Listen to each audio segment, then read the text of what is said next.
so far, but I can't lose it.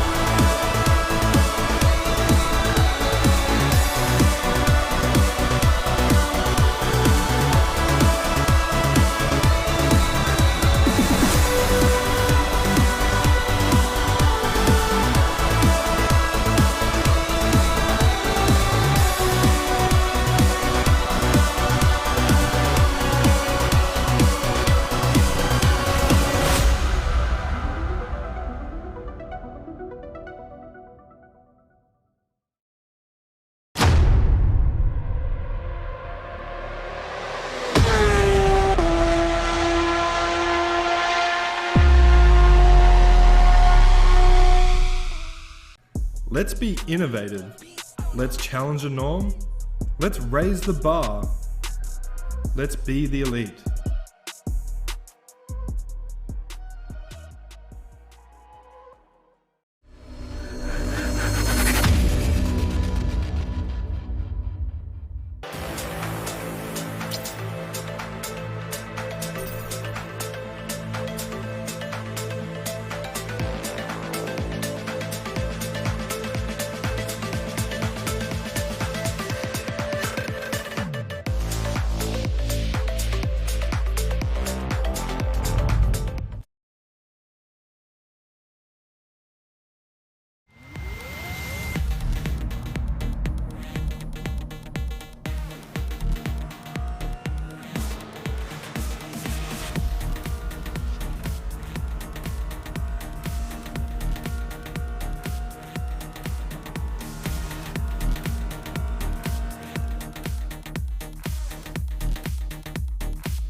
A new beginning, another opportunity to make a statement. Lionheart celebrates its roots with the car that started it all. 18 races to determine who is the best in the most exciting form of auto racing on the planet. 200-mile-per-hour Indy cars inches from disaster or glory. There can only be one Lionheart Speedway Series champion whose name will be etched into the Lionheart history books. The Lionheart Speedway Series presented by Moser Racing starts now.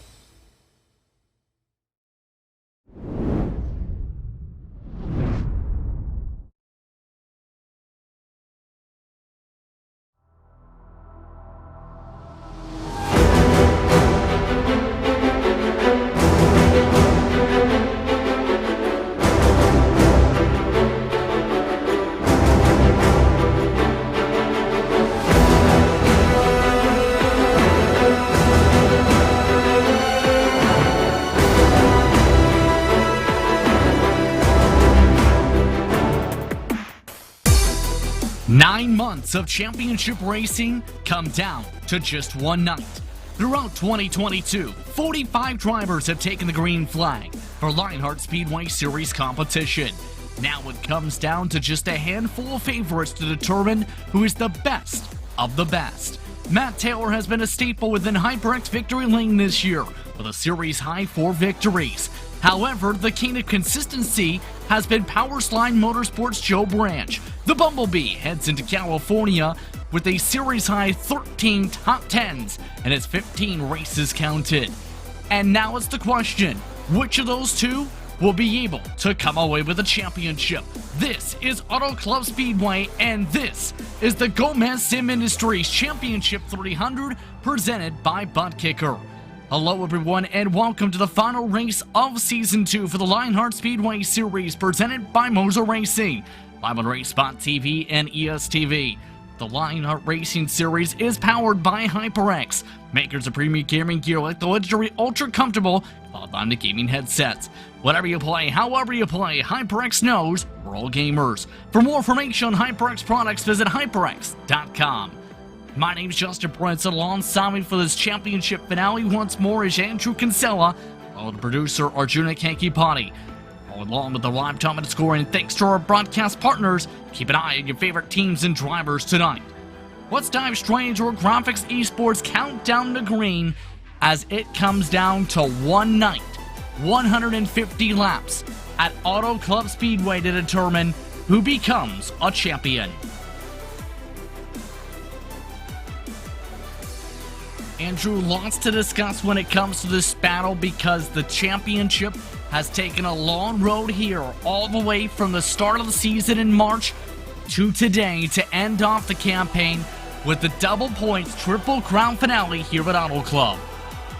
What a journey it has been this year, Justin, but it is so good to finally be here in Auto Club again, the traditional finale for the Lionheart Racing Series in all of their various series that they run. And it is just a special venue that we come here to today. It's so wide open.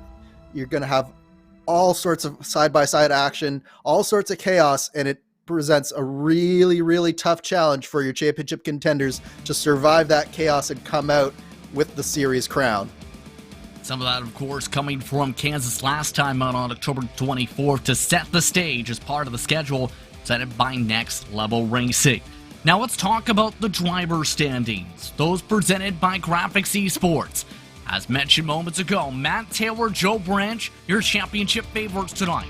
734 points for Taylor, 703 for Branch. Keep in mind, Matt Wagner also has a mathematical shot. However, Andrew, he has not taken part in final practice so far, meaning if he does not make this start for this finale, it's down to the top two. Yes, and what a top two it's been, as you mentioned off the top. Matt Taylor has been the rabbit of the field this season. He's been the one who's tried to go out and lead the most laps, win the most races, but Joe Branch is the model consistency. Today, though, I think we're going to have to see the roles reversed a little bit because Joe Branch, as the underdog here, he needs to win this race or at least finish on that podium and hope that Matt Taylor has a bad day and finds himself back in the field if he has a shot at this. So right now, it's Matt Taylor's race to lose, but over the next 300 miles that we have in front of us, either one of those drivers can definitely reach out and snatch that crown. The max points available with the double point finale, 126 points. That includes bonus points for the pole position, leading a lap, and having an incident-free race. There's still the team standings to talk about presented by HyperX, and those are still fairly tight. Powerslide Motorsports enters tonight as the team standings leader. However, the big thing about Dark Horse Racing, with Matt Wagner a part of that group, that's going to determine how that plays out for the team standings, depending on if he is able to make it in time for the green flag tonight. Yeah, I would say that Powerslide at this point is the presumptive favorite for your team championship. It's going to take a miracle for Dark Horse to catch up at this point, particularly if Matt Wagner doesn't come in there. But you look at across those standings and wow, what a difference a year makes, doesn't it, Justin?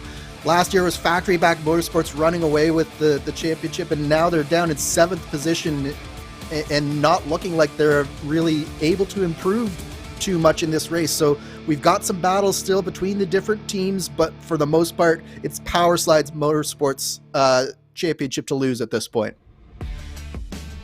Indeed, it's going to be intriguing to see how things play out, and we've seen this season, on top of things, how strong the rookies have been. The rookie standings presented by ButtKicker. Shane Coogan is the top rookie so far this campaign, and it's still fairly tight for the rookie title as Andrew Wood and Dakota DeMade, along with Samuel Ryman, amongst those within mathematical range to battle for the rookie title. What a rookie season for Shane Coogan. A little bit of an unknown in the IndyCar community coming into the season, but he has stamped his authority on this rookie championship and beating the likes of Jacob Oster, the likes of Andrew Wood, and some of these other drivers here who are veterans of the car, veterans of the Lionheart series, just not the Speedway series itself. It's been a really impressive showing from Shane Coogan, you gotta say. Been extremely impressive, absolutely just outside of mathematical range for the overall championship, but a chance to try and clinch the rookie standings with Andrew Wood still keeping the pressure up indeed. Let's bring ourselves over to the series details presented by GSI. Keep in mind the championship prizes include a motor racing, direct drive wheelbase and Formula Rim, plus an NLR GT track cockpit. These drivers competing amongst the total cash and prize pool total of $6,930 this campaign using custom fixed setups built by Andrew Kinsella in the Dallara DW12. We'll have a new series champion for this campaign, and as talked about, a new team champion as part of what's been a very different 2022 compared to 2021.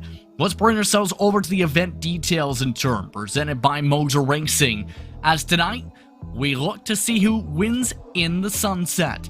Once in the previous races here, the drivers led the most laps has not entered HyperX victory lane. Keep in mind, cautions not known to be aplenty here, Andrew. In fact, the last time the Speedway Series came here, it went caution-free.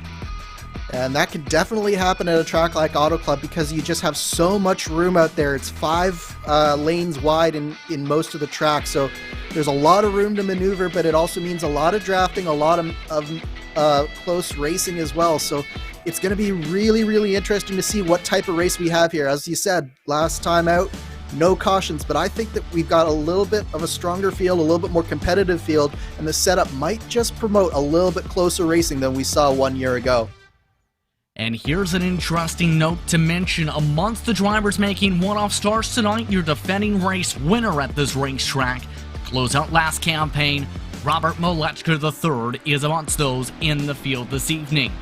Drivers have their 90 seconds before they go into 5 minutes of solo qualifying, 2 laps. Matt Taylor, no surprise, quickest in final practice of 31.742 over Tyler Graff, Ricky Hart, and Gabe Wood, and Matthew Shore. Matt Taylor bringing up the tempo right from the get-go in final practice tonight. Absolutely no surprise there, Justin. Matt Taylor has always been one of the drivers who wants to go as fast as he possibly can, whether it's practice, qualifying, or the race, so it doesn't surprise me in the slightest to see him stamping his authority on this already, using the draft, using this practice to fine-tune his race strategy, fine-tune his qualifying, because this really all comes down to this for Matt Taylor. He needs to execute in all phases of the race today if he wants to defend the charge of Joe Branch and bring home this championship. And as the drivers make their way around for final practice, it's worth noting the track conditions fairly cool tonight. 73 degrees, clear blue skies, air temp, the track temperature 77 degrees Fahrenheit. Default winds at 2 miles an hour to the north currently. That's towards the front straightaway grandstands. So wind may not play too much of a factor per se in qualifying tonight to set the grid for the 150 lapper tonight. No, the track conditions are just about perfect for racing. This is all going to be in the driver's hands, and it means that it's just that much more important to nail your lines in the qualifying session. This track, it's because it's so wide, because it's so big, you have to be absolutely precise to maximize the speed on a track this size. 35 entrants making their way to Auto Club Speedway tonight here on iRacing. Determine how this season finale plays out. Home Sim Industries Championship 300 presented by ButtKicker. It's time to go qualifying here from California. And the question mark's going to be, how do you qualify the best around this racetrack tonight, Andrew? You built the setup. You mentioned the expectations race-wise. What about qualifying rookies at this wide track? So it really actually starts all the way down on pit lane. You have to maximize every single aspect of that, and that starts with your pit exit. It's a really flat pit exit on that apron there, and you have to go all the way into turn 2. Once you get out of turn 2, you do exactly what Gabe Wood is doing on screen right now. You go right up to the top of the racetrack, and then it's all about winding the car up. It's going to be 2 laps, and your second lap is going to be your fast one. So you have to find a way to get as much speed in the car in your first lap as possible. Treat this as a warm-up lap. If I were him, I'd be going right up to the top here, in fact, but he's actually staying down on the bottom right now, which is a little bit of an interesting strategy. If I were him, I would be up in that 4th, maybe even straddling that 4th and 5th seam there, and really winding the car up. He comes up to the outside here to wind the car up, but I think I would have done that in 1 and 2 as well. You see him hugging this outside, and then when he comes off of turn 4 here, he's going to dive down to the bottom. So he's down on the apron here. I would have probably stayed up there because there is a little bit of a harsh transition here. It does cost you just a hundredth or 2 coming back up onto the track. Now you have to keep it right down on this line, but now once you get out of turn 2, let it track up just a little bit. He keeps it down. That's going to cost him another 100th, maybe another 200ths there. Comes back up just a little bit, arcs it in there, and now it's just about being smooth on that input through turn 3, through turn 4, and then dive down onto this apron, get as close as you dare to this grass, and then across the line, and that's how you qualify at Auto Club Speedway. Gabe Wood starting at the top of the board, in fact, with a 32.164. Matthew Short, Mike Rigney, Shane Coogan, James Watson, the current top 5. Worth noting that double-digit number of drivers ended up fuel burning prior to hitting the racetrack. Coogan on his second lap currently. Amongst those looking to gain another couple tenths of a second. We talked about the speed for Shane Coogan throughout the campaign. A bit of a bumble coming down the front straightaway. Up from 7th. Only gains a 10th, however. Yeah, Coogan had a little bit of issues coming out of turn 2. He got really low, touched the apron, and that cost him a good half a tenth, maybe even a full tenth of a second there. Tony Schown is a driver that I want to keep my eye on in this qualifying session. He was going to school with Rob Malechka earlier, and we know how fast Rob is in qualifying. It's a 32.132, not what Tony was hoping for in this qualifying session. Tony Schown is still at the top of the board despite that, with the 32.1, about 4 1,000ths over Tyler Graff. One of the drivers to watch for. So for burning the fuel, Matt Taylor. Where will Matt Taylor fall to start off the night? A 32.149, not quick enough for the pole. That is quick enough for 5th best so far. Under 2 minutes to go in the session. Of those still qualified, Robert Malechka III, Joe Branch, Andrew Wood amongst those to keep an eye on. I've seen in practice that we can go all the way down to a 109 was Rob's fastest time that I've heard so far. So I think there's still a couple of hundredths in this for someone to come out and snatch that pole, but you're right, Tony Schown is on the pole right now. We've only got a handful of drivers left. Nick DeGroot not looking the fastest on this lap at least, and he hits the apron, in fact. Nick DeGroot with a major slide. That's not going to help Nick DeGroot's chances. Meanwhile, the qualifying king this season, Michael Goodman, will not exit the season with the final pole. Joe Branch, needing a good qualifying run, is in 24th currently with under a minute to work with. So important. This lap is so important for Joe Branch's season. He needs to find himself in and around Matt Taylor, if not in front of him. If he can manage a top 10 start, he's going to be in really good shape here. It's looking good so far. What can Joe Branch do across the line? 32.158 gets him around the ballpark of his championship rival Matt Taylor. Within the top 10, in fact. 30 seconds to go in the session. Amongst those still looking to bump up, Robert Malechka III. Down on the apron, 33 flat. First time, 32.108. He hit the ballpark, Andrew, you mentioned, for the pole. That was basically equal to the best lap he told me he could do in qualifying, so I'm sure that Rob Malechka is going to be very happy about that one. Worth noting, Chris Fowler also was able to pip Tony Schown there in second place. What an exciting qualifying session to close out the campaign. It's time to take a look just a moment on how these drivers will start off here tonight. Andrew, your expectations for this championship finale?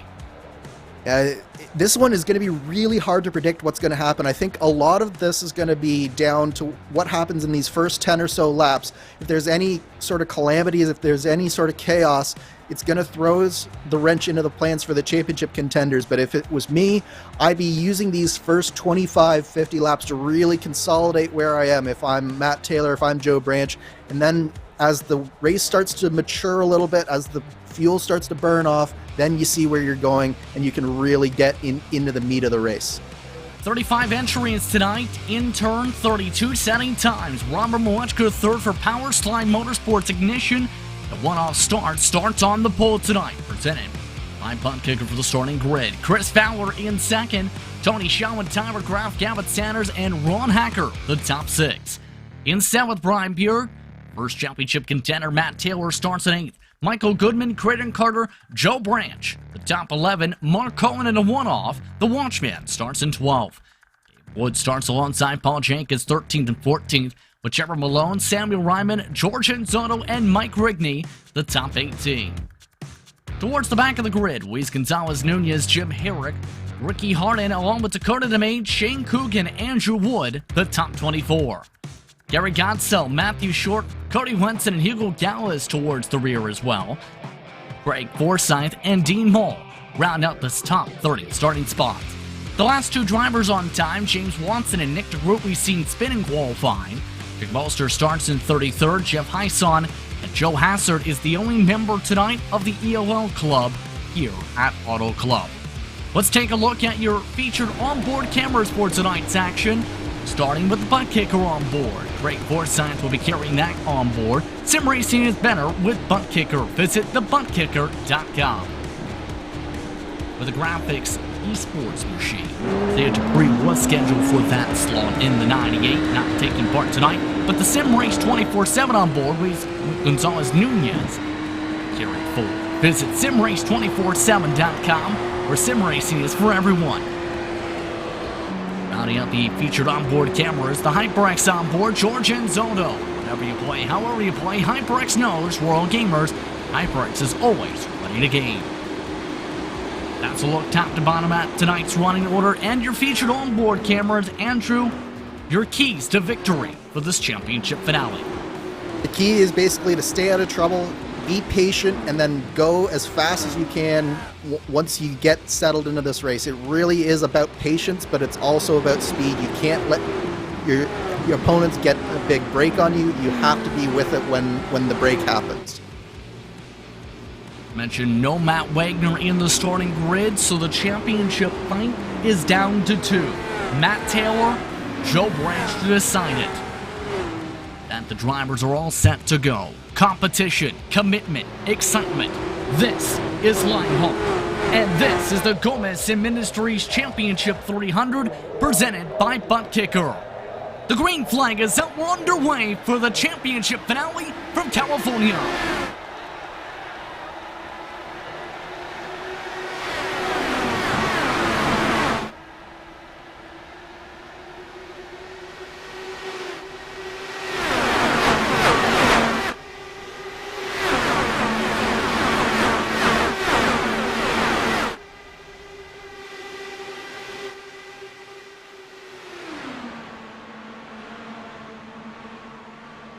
Tony Shawan battling for the race lead already with Robert Malechka the third. Shawan with the pole will lead the first lap of 150 for this championship finale. Chris Fowler, second driver on the outside line.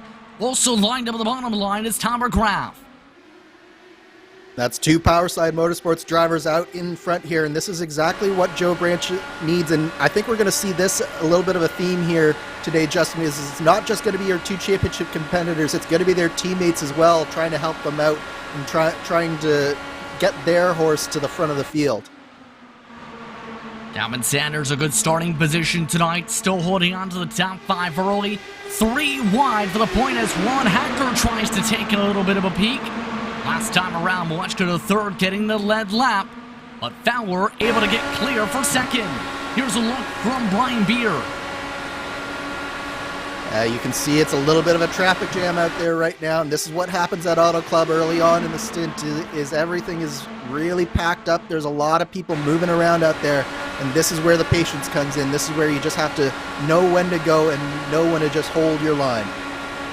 Remember last year, drivers worked together a fair bit in the early going to try and break the draft. We've seen that much go to the third, and Newsom in particular, not so much this year so far. Looking towards the back half of the pack, Samuel Ryman wants those losing ground early. Yeah, it's a little bit of a bobble coming through turn 2, and it's just checked up the field a little bit. They're 3 wide, 2 by 2 there as Joe Hassard has come from the back of the field. He's moving his way up quickly. Also amongst those moving up quickly, Craig Forsyth, those drivers plus 14, plus 11 respectively so far. Span of a couple laps. Remember, we've seen this in the past. Drivers able to charge through the pack. They're able to time up the runs here. Matt Taylor amongst those still riding along the top line, keep in mind. Joe Branch holding on to 11th in this. Here's the look from the back end of the race leader. Much to the third still. Yeah, we've got Graphics LC Motorsports up on the high side, and Powerslide Motorsports is dominating that low line right now. So I think everyone's just calm here at the front. There's not too much moving around, which I think everyone is pretty happy to see at this point, particularly your 2 championship contenders. Right now, Matt Taylor is in 9th and Joe Branch is in 10th, and they're side by side right now. So I think they're just content where they are at this point in the race. Yeah, this is one of those types of tracks we've seen in the past. Track position can be very valuable. Speaking of those cutting ahead, you mentioned Joe Hassard cutting ahead. He's joined the top 15 already. You see him in the backdrop, trying the middle, passing by 3 cars last corner. Yeah, he's really using that middle lane to his advantage.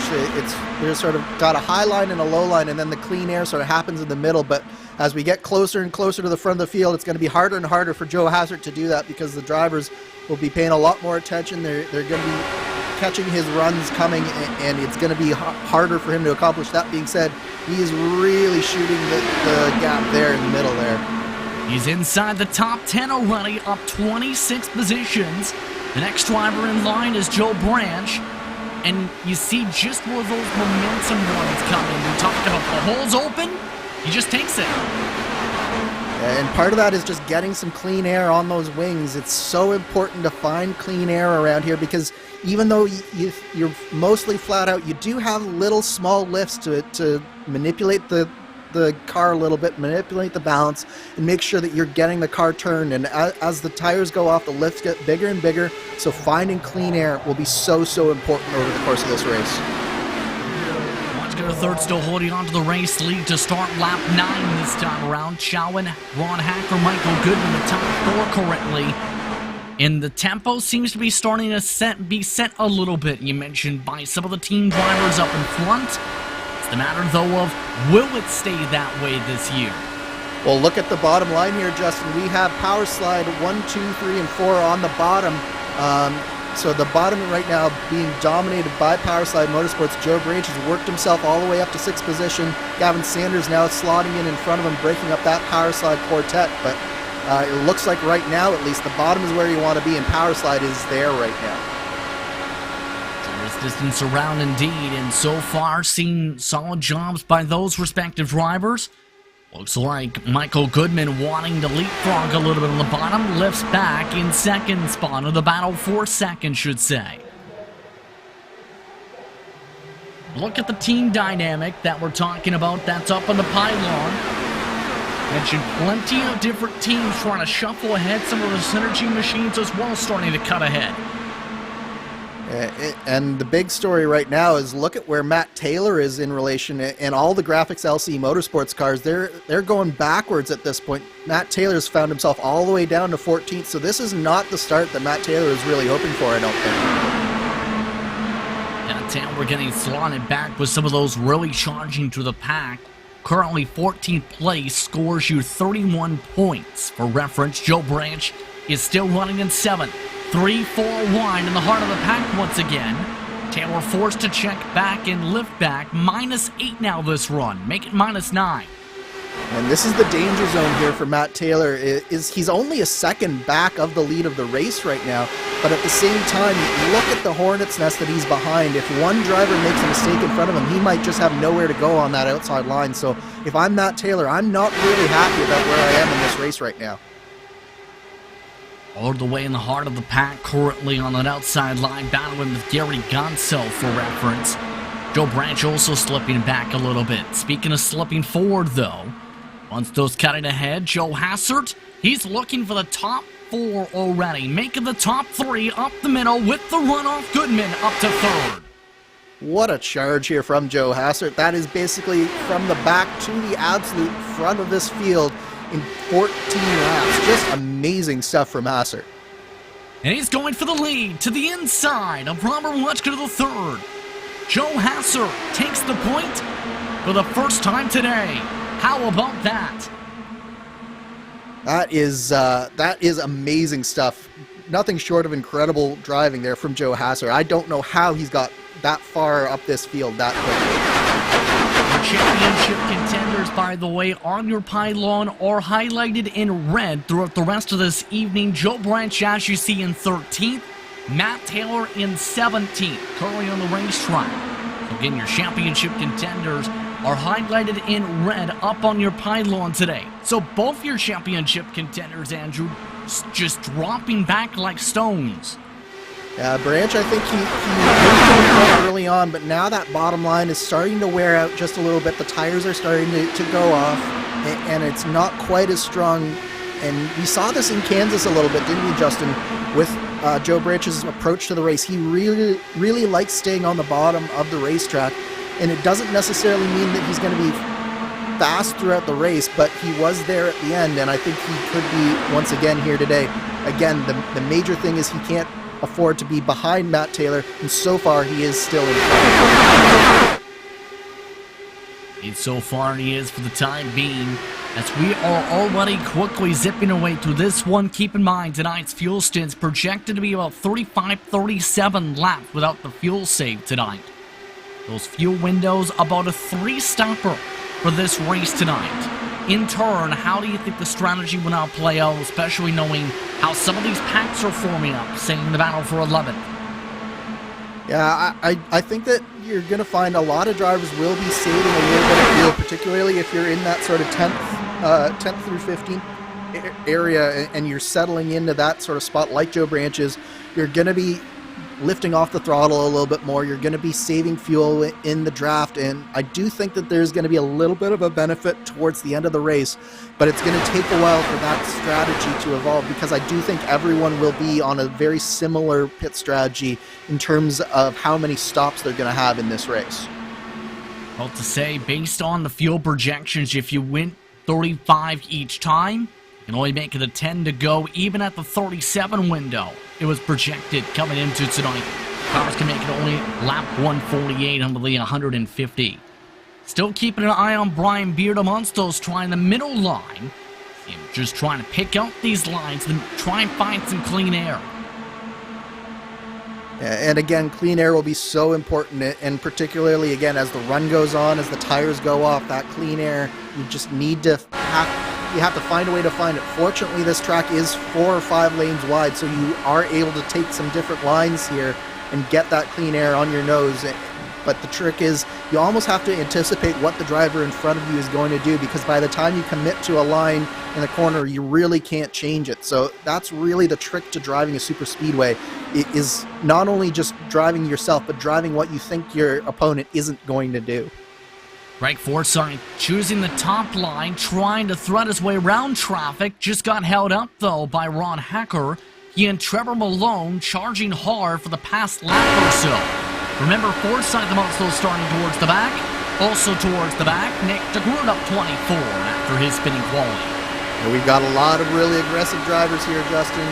There's some dicey situations there. We were nearly 4 wide coming off of 2 there for a second.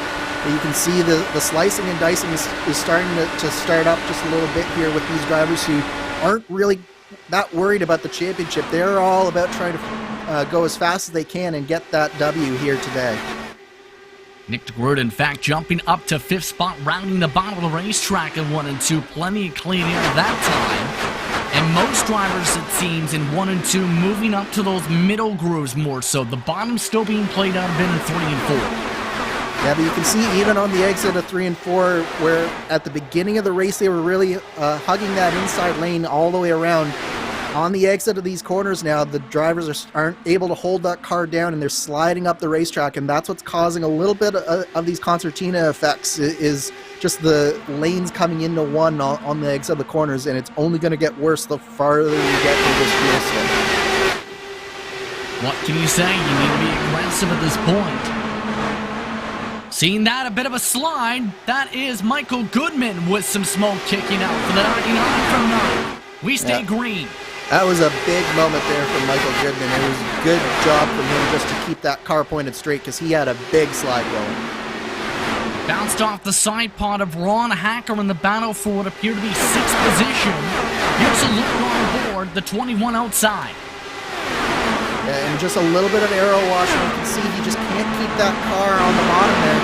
But he's got a car up top with Ron Hacker, and he did come on the radio and apologize to Ron Hacker there for that incident. But Goodman with a really good save there to keep that car pointed straight and not cause a bigger incident in front of the field.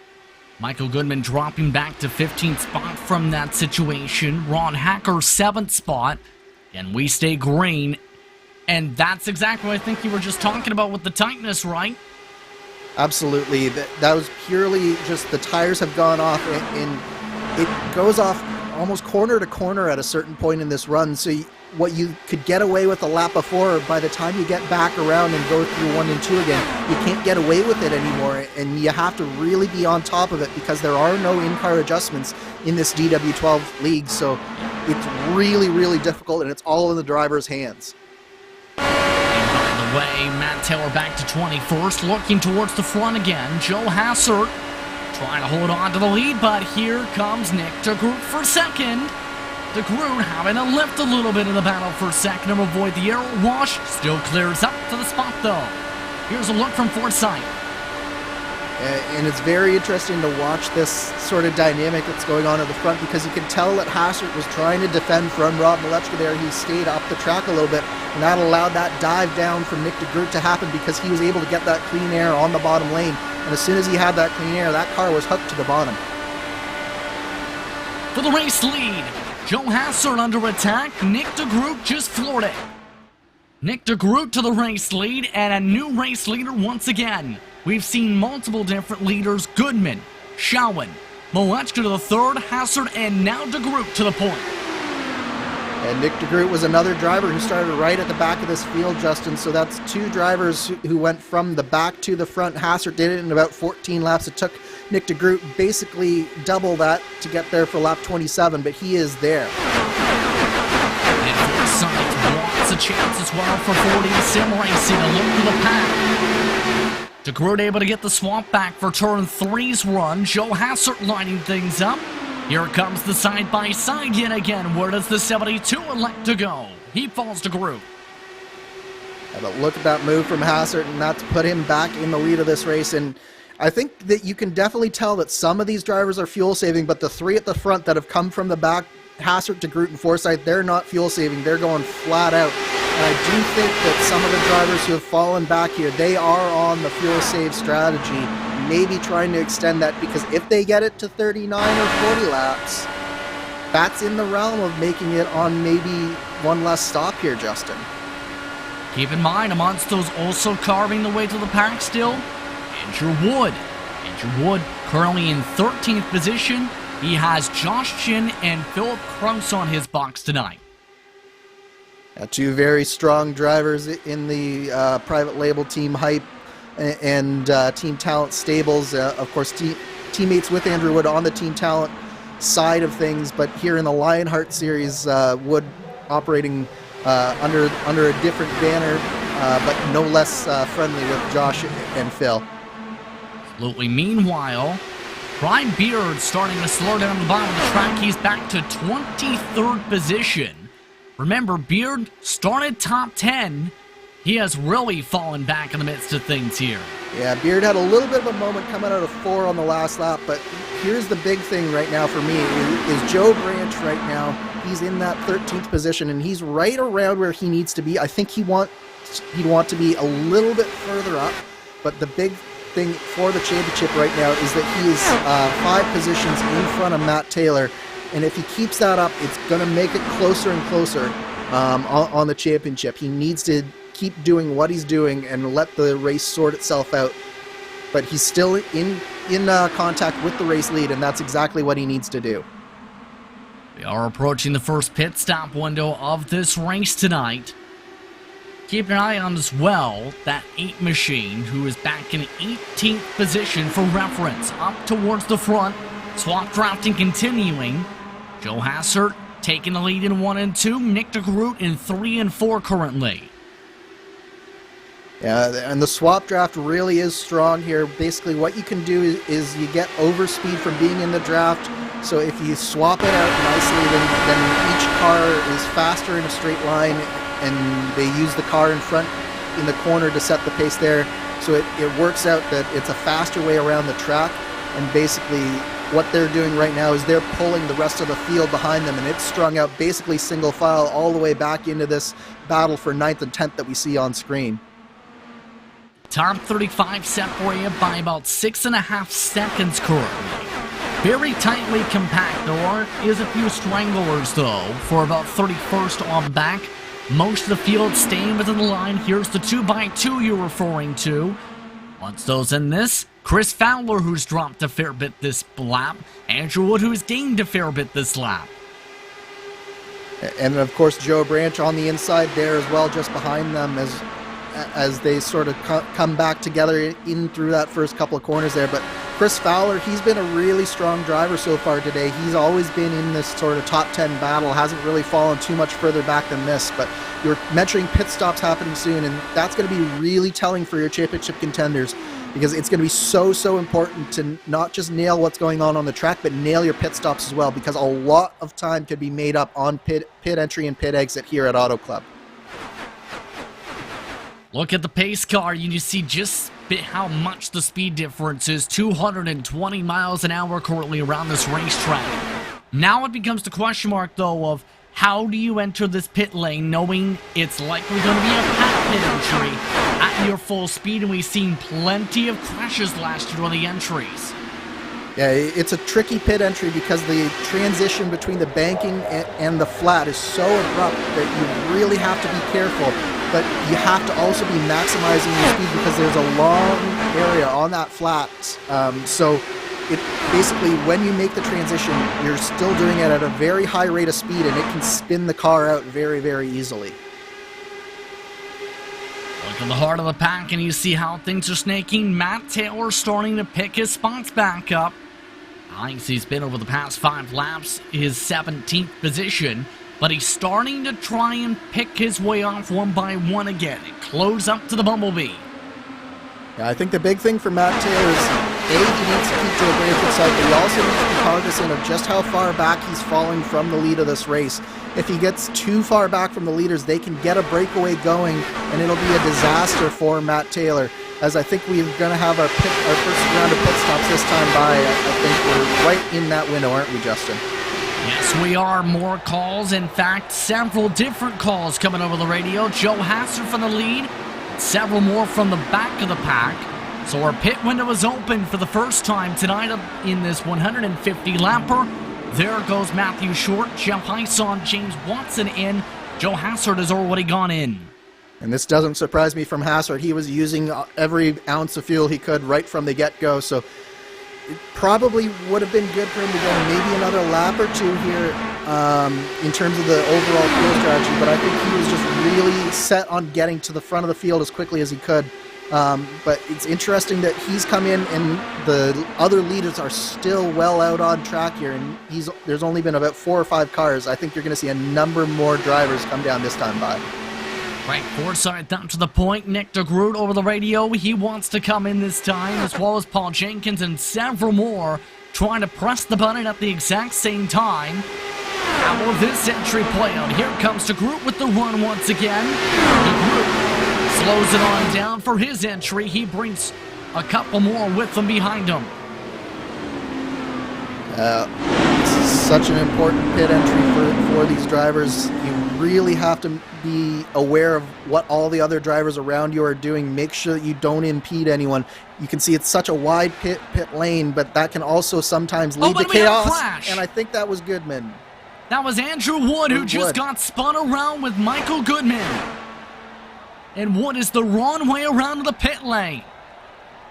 And this was just as I was saying it happened. Basically, Wood turned across in front of Michael Goodman, and there's no way for Michael Goodman to know where Wood is coming into the pit lane, and it's just one of those things that can happen, and a really unfortunate scenario there. 2 speeding penalties, Jim Herrick, Jacob Oster. Those 2 drivers having to serve 40-second stop and holds as a result of their speeding penalties and their black flags, so take them out of contention. Definitely take Wood out of contention from this damage.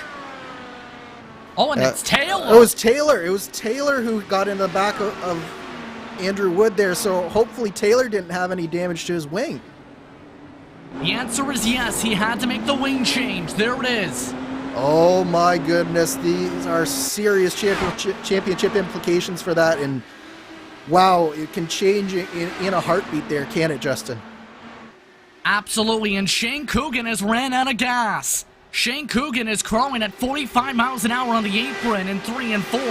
Team on the mini-map. So Coogan has also made a mistake this call. He had pit last time by, and now he has to roll it in again. Yeah, so that must have been a mistake in terms of the fuel. The fuel wasn't checked for Shane Coogan, and he has to come back down. So this is going to have major implications. Both of our Rookie of the Year contenders had a disastrous pit cycle here, Justin. As well as one of your championship contenders, in fact, the championship favorite most of the year, Matt Taylor, is in 28th because of that. Joe Branch, after the pit cycle, is 17th. Yeah, so Branch didn't have much better of a pit cycle. I don't think he had any actual incidents happen, but he certainly is farther back than he was hoping for. Right now, he's got to work with Brian Beard to really get back up to that leading path. What a change to the championship complexions here, as Beard now swapped wrapping with Branch.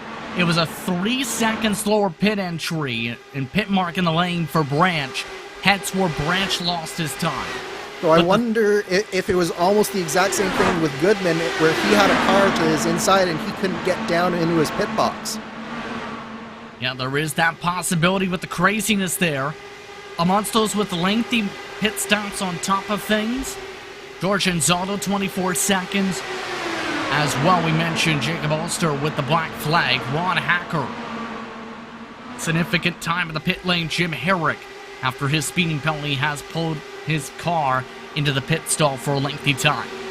So the complexion of the race leaders and their packs have changed down to a 10-group lead. Things here is what happened to Branch. Wow. He just missed his pit box. He pulled into the wrong box and then pulled too far forward. Basically, you're supposed to be able to go through the car in front of you, but because of that, he didn't know where his marks were, and that's cost Branch dearly. But at the same time, I think Matt Taylor came out way worse than that, because he's 3.5 seconds behind Jeff Hysong, so he doesn't even have a draft right now. Might need a caution, to say the very least, right now. Shane Coogan cycled to 33rd. 2 laps down from his situation. Taylor is still on the lead lap, 14 seconds adrift. You never know what happens with the championship, right? And that all sort of happened at once, didn't it, Justin? Meanwhile, we still have a race going on at the front of this field, and it's Gavin Sanders who's made his way to the front now. About to say, Gavin Sanders, the quickest pit stop out of the entire top 5, has helped him get ahead. Nick DeGroot's in the line, Craig Forsyth second in it. Joe Hassert, Trevor Malone, the top 5, Tony Shalwin, Chris Fowler, Mark Cohen, Robert Watchker, third, Michael Goodman, all in this choo-choo train. And then crucially, there's a big gap before you get back to Luis Gonzalez-Nunez, and then that group will include Joe Branch eventually. So that grouping is going to be at least 5 seconds back of this leading pack by the next fuel stint. So right now, both of your championship contenders, I think, are just praying for a caution. And this has gone a completely different direction than I think some may have expected tonight. Paul Jenkins is leading Pack 2 with Luis Gonzalez Nunez, by the way.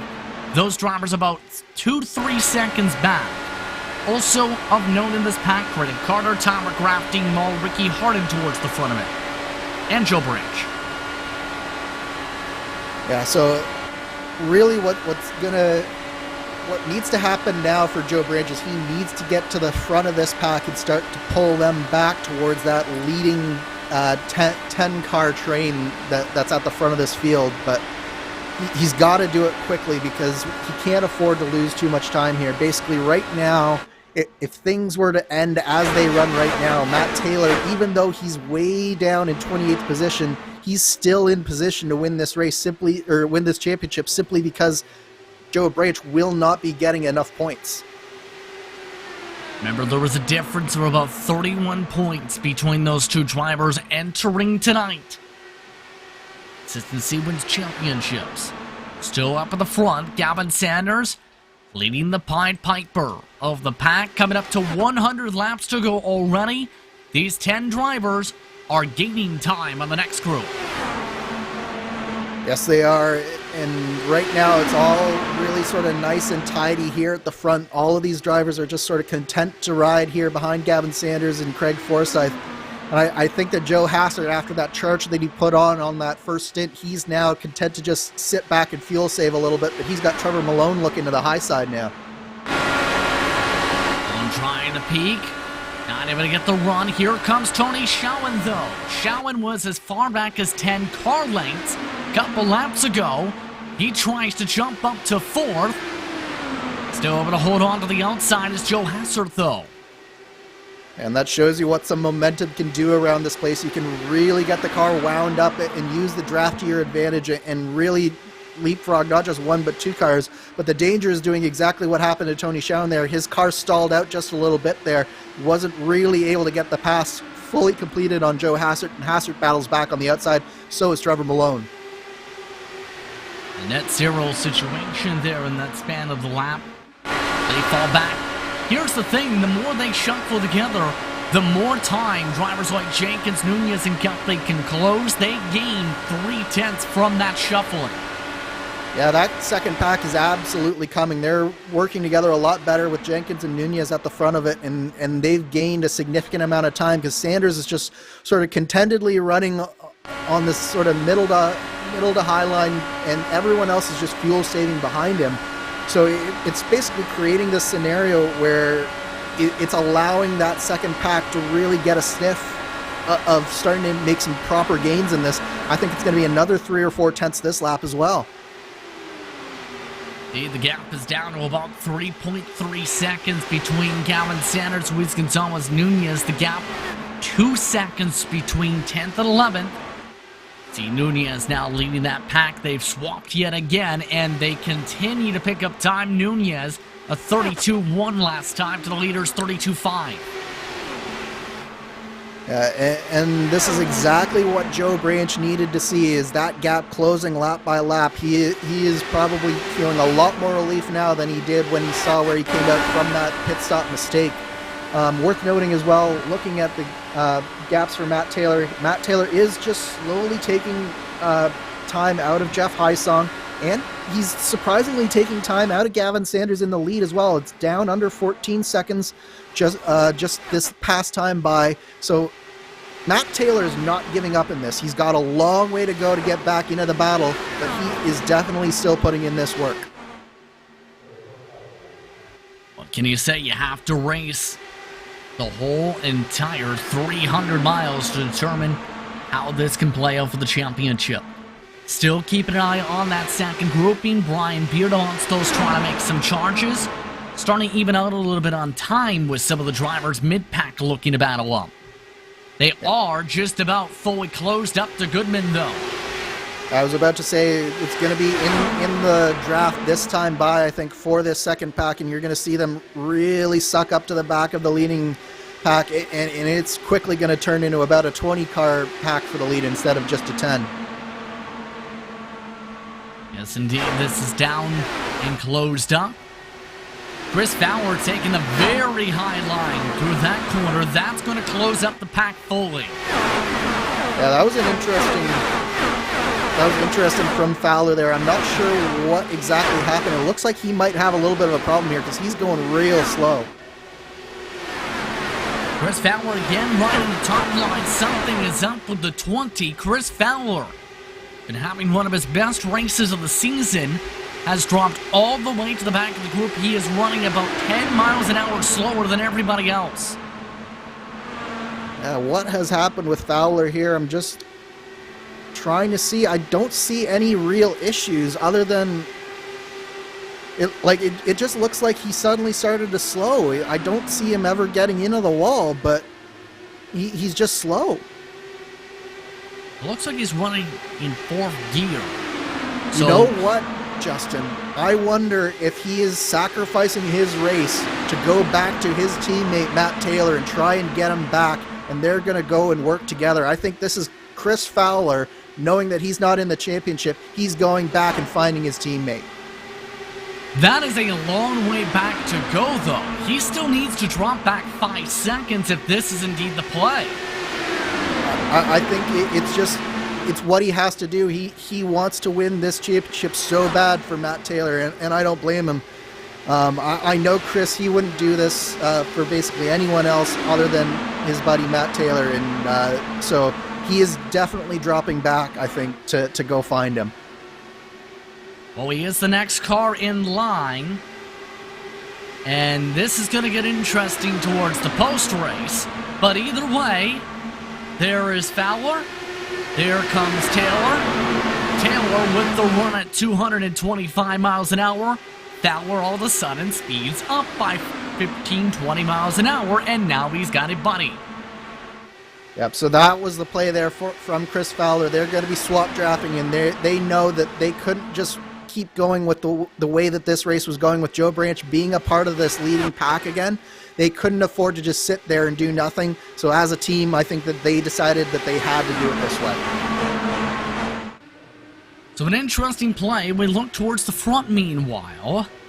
Gavin Sanders still the Pied Piper, and now you see all the drivers from the second pack looking to start to make some moves. Amongst those, the watchman, Mark Cohn. And keep in mind, whenever we see Mark Cohn in these Triple Crown races, he usually finds a way to win them. Mark Cohn is definitely one of those drivers who can rise to the occasion on a super speedway like this. He's very experienced in this type of racing. Similar to Joe Hassard and a number of these other drivers that are near the front of this field, they know what they're doing, and I would definitely put my money on Mark Cohn being around at the end of this race. So holding on to the 7th position. Qualified well tonight in the mid-pack. Here comes the run to the outside as well from Paul Jenkins, who's also been very much improved as of late. Did really want Kansas Andrew. He's done really well tonight.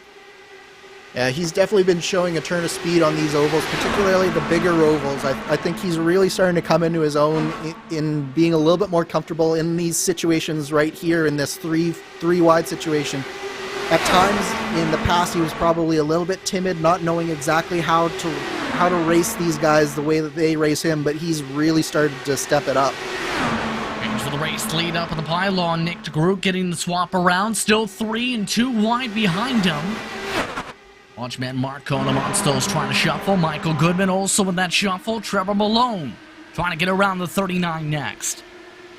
And this doesn't surprise me in the slightest. Now that pack is caught up, they don't want to just sit there at the back of the pack. They really want to go towards the front and not put themselves in a position to be dropped again on this next time by. So I think they learned their lesson. They really want to get closer to the front, but it's causing a little bit of chaos here as they start to try and pass these drivers who are sort of content to go single file for so much of this second stint here. Let's go to third amongst those charging on the bottom of the racetrack. Behind them, Luis Gonzalez-Nunez trying to run up on the second and third line. Ricky Harden trying to do around the same. Creighton Carter, Dean Mull amongst those at the back of the pack, shuffling. And right at the back of this field as well as Joe Branch, he's just sort of content now that he's caught up to the lead of the race. He's just cruising at the back, staying out of trouble, and just seeing what happens over the course of the rest of his stint. But I think he really does have to consider making a move back towards the front of this pack a little bit sooner this time so that he doesn't risk getting dropped once again, because that's a real concern for Branch at this point. The way things are scored, Joe Branch would get about 54 points. Matt Taylor, the way things currently scored with him, 27, 36 points. You do the math, Taylor doing what he needs to. Despite being further back, it's going to be tight if it holds the way it is. Still plenty of time to go, keep in mind. For reference, Fowler and Taylor have gained a second on the leaders compared to the last time we checked in. Yeah, they're really working well together. I've been keeping an eye on them, and they're doing the swap draft to perfection at this point. So they're really starting to come. I'm thinking that they're getting probably between 3 and 4 tenths a lap right now out of the lead of this race, although the leaders have started to pick it up now that Nick DeGroot has gone to the front of the field. 32-3s currently by the pack. You see the side-by-side. Carter amongst those, trying to sort themselves out. What a night for Grant Carter. Qualified top 10, one of his best starting positions of the season. Held on to the track position so far. And at 71, he's not had the luck this year. No, it's been a bit of an unlucky year for Creighton Carter, but he's definitely shown speed at certain points of the season, and he's doing a real good job here, right behind Michael Goodman and Joe Hassard, and those are two really strong drivers to learn from as well. I would definitely be very happy to race with them as they get really close to Joe Hassard coming into turn 3 there. Oh, in contact with Joe Hassard. Joe Hassard's in the wall. The big one in the heart of the pack. Oh, Branch is involved. Joe Branch, one of the championship contenders, is in it. We're under caution. And the championship has just taken a collapse. Wow. We were just talking about how maybe being at the back of this pack wasn't the best play for Joe Branch, and he's been caught up in this, and it was Creighton Carter and Joe Hassard here. Carter right behind Goodman just gets a little bit of that aero wash. Hassard didn't give him very much space on that outside line. 2 into 1, and then it's right in front of the whole pack there in just 5 or 6 cars with nowhere to go. And that was the fear everybody had. When would the big one strike? Joe Branch, who was in prime position in the championship, he is demolished. Yeah, you can see just absolutely nowhere to go for Joe Branch. It's such a shame that it comes to an end like this for the 28 Power Slide driver, because he had done such a good job throughout this race, and that's just a shame. This incident collecting at least 10 cars. Luis Gonzalez Nunez, Brian Beard, Dakota DeMade. Gary Gotso just barely gets through that. Yeah, we basically wiped out the entire back half of that top 10 and some of the top 15 as well. So it's going to be some major repairs need to happen here. Joe Branch amongst those crawling into the pit lane, pit stops from just about the entire field here. Hugo Gallas, Samuel Ryman, Matthew Short staying out. The rest of the field coming in for their scheduled service. Cody Wenson also stayed out that time around. But man, we talked about how one caution can change a championship. This may have just fallen into Matt Taylor's lap. Yeah, I highly suspect that Joe Branch will have terminal damage here, but you never know. He might be able to repair. He certainly won't have the speed if he is able to repair this car. You can see he's going to have some side pod damage, so he won't be able to do anything on his own. He's got side pod damage on both sides. It's going to be real tough for him to make any speed. It does look like he's gotten front and rear wings, so that is a promising sign that he's not been meatballed at this point, but that's some significant damage on that left side. Off and away he goes. He did put on a new rear end that appeared on that car. Feel for Joe Branch with how consistent he's been. You can see he's trying to test out the fuel of the car. He's got significant side pod damage still. At the other end of the racetrack, Nick DeGroot is now the race leader. Sanders, ButtKicker the third, Shawan, Forsyth, the top 5. Yeah, and Branch has got some significant suspension damage. He's going to have to come back down again for sure. He can barely keep that car in a straight line right now. And unfortunately, the lights are out on the pace car here, so he's not going to have very much time to repair this before he goes one lap down. This is basically the end of Joe Branch's championship, and you can crown Matt Taylor the champion right now. An unbelievable turn for how this championship has fared out amongst the DNFs. During that incident, Brian Beard, Crane Carter, Paul Jenkins, Luis Gonzalez Nunez, Joe Hassert, Dean Mall. Andrew Wood had also parked his car a few laps prior to that incident. His response, finding ways to walk under ladders and break mirrors. I think the championship has a bigger stance, though, on that luck to the Branch side. Branch has already had to come back down to the pit lane for additional repairs. And as we approach the halfway point of this race, it's a matter of who's going to take the checker flag now in this one. Down to about 23 clean cars remaining here in Fontana, California. It's Nick DeGroot, all the way from a qualifying mistake, who leads him to the green flag, coming to 78 laps to go.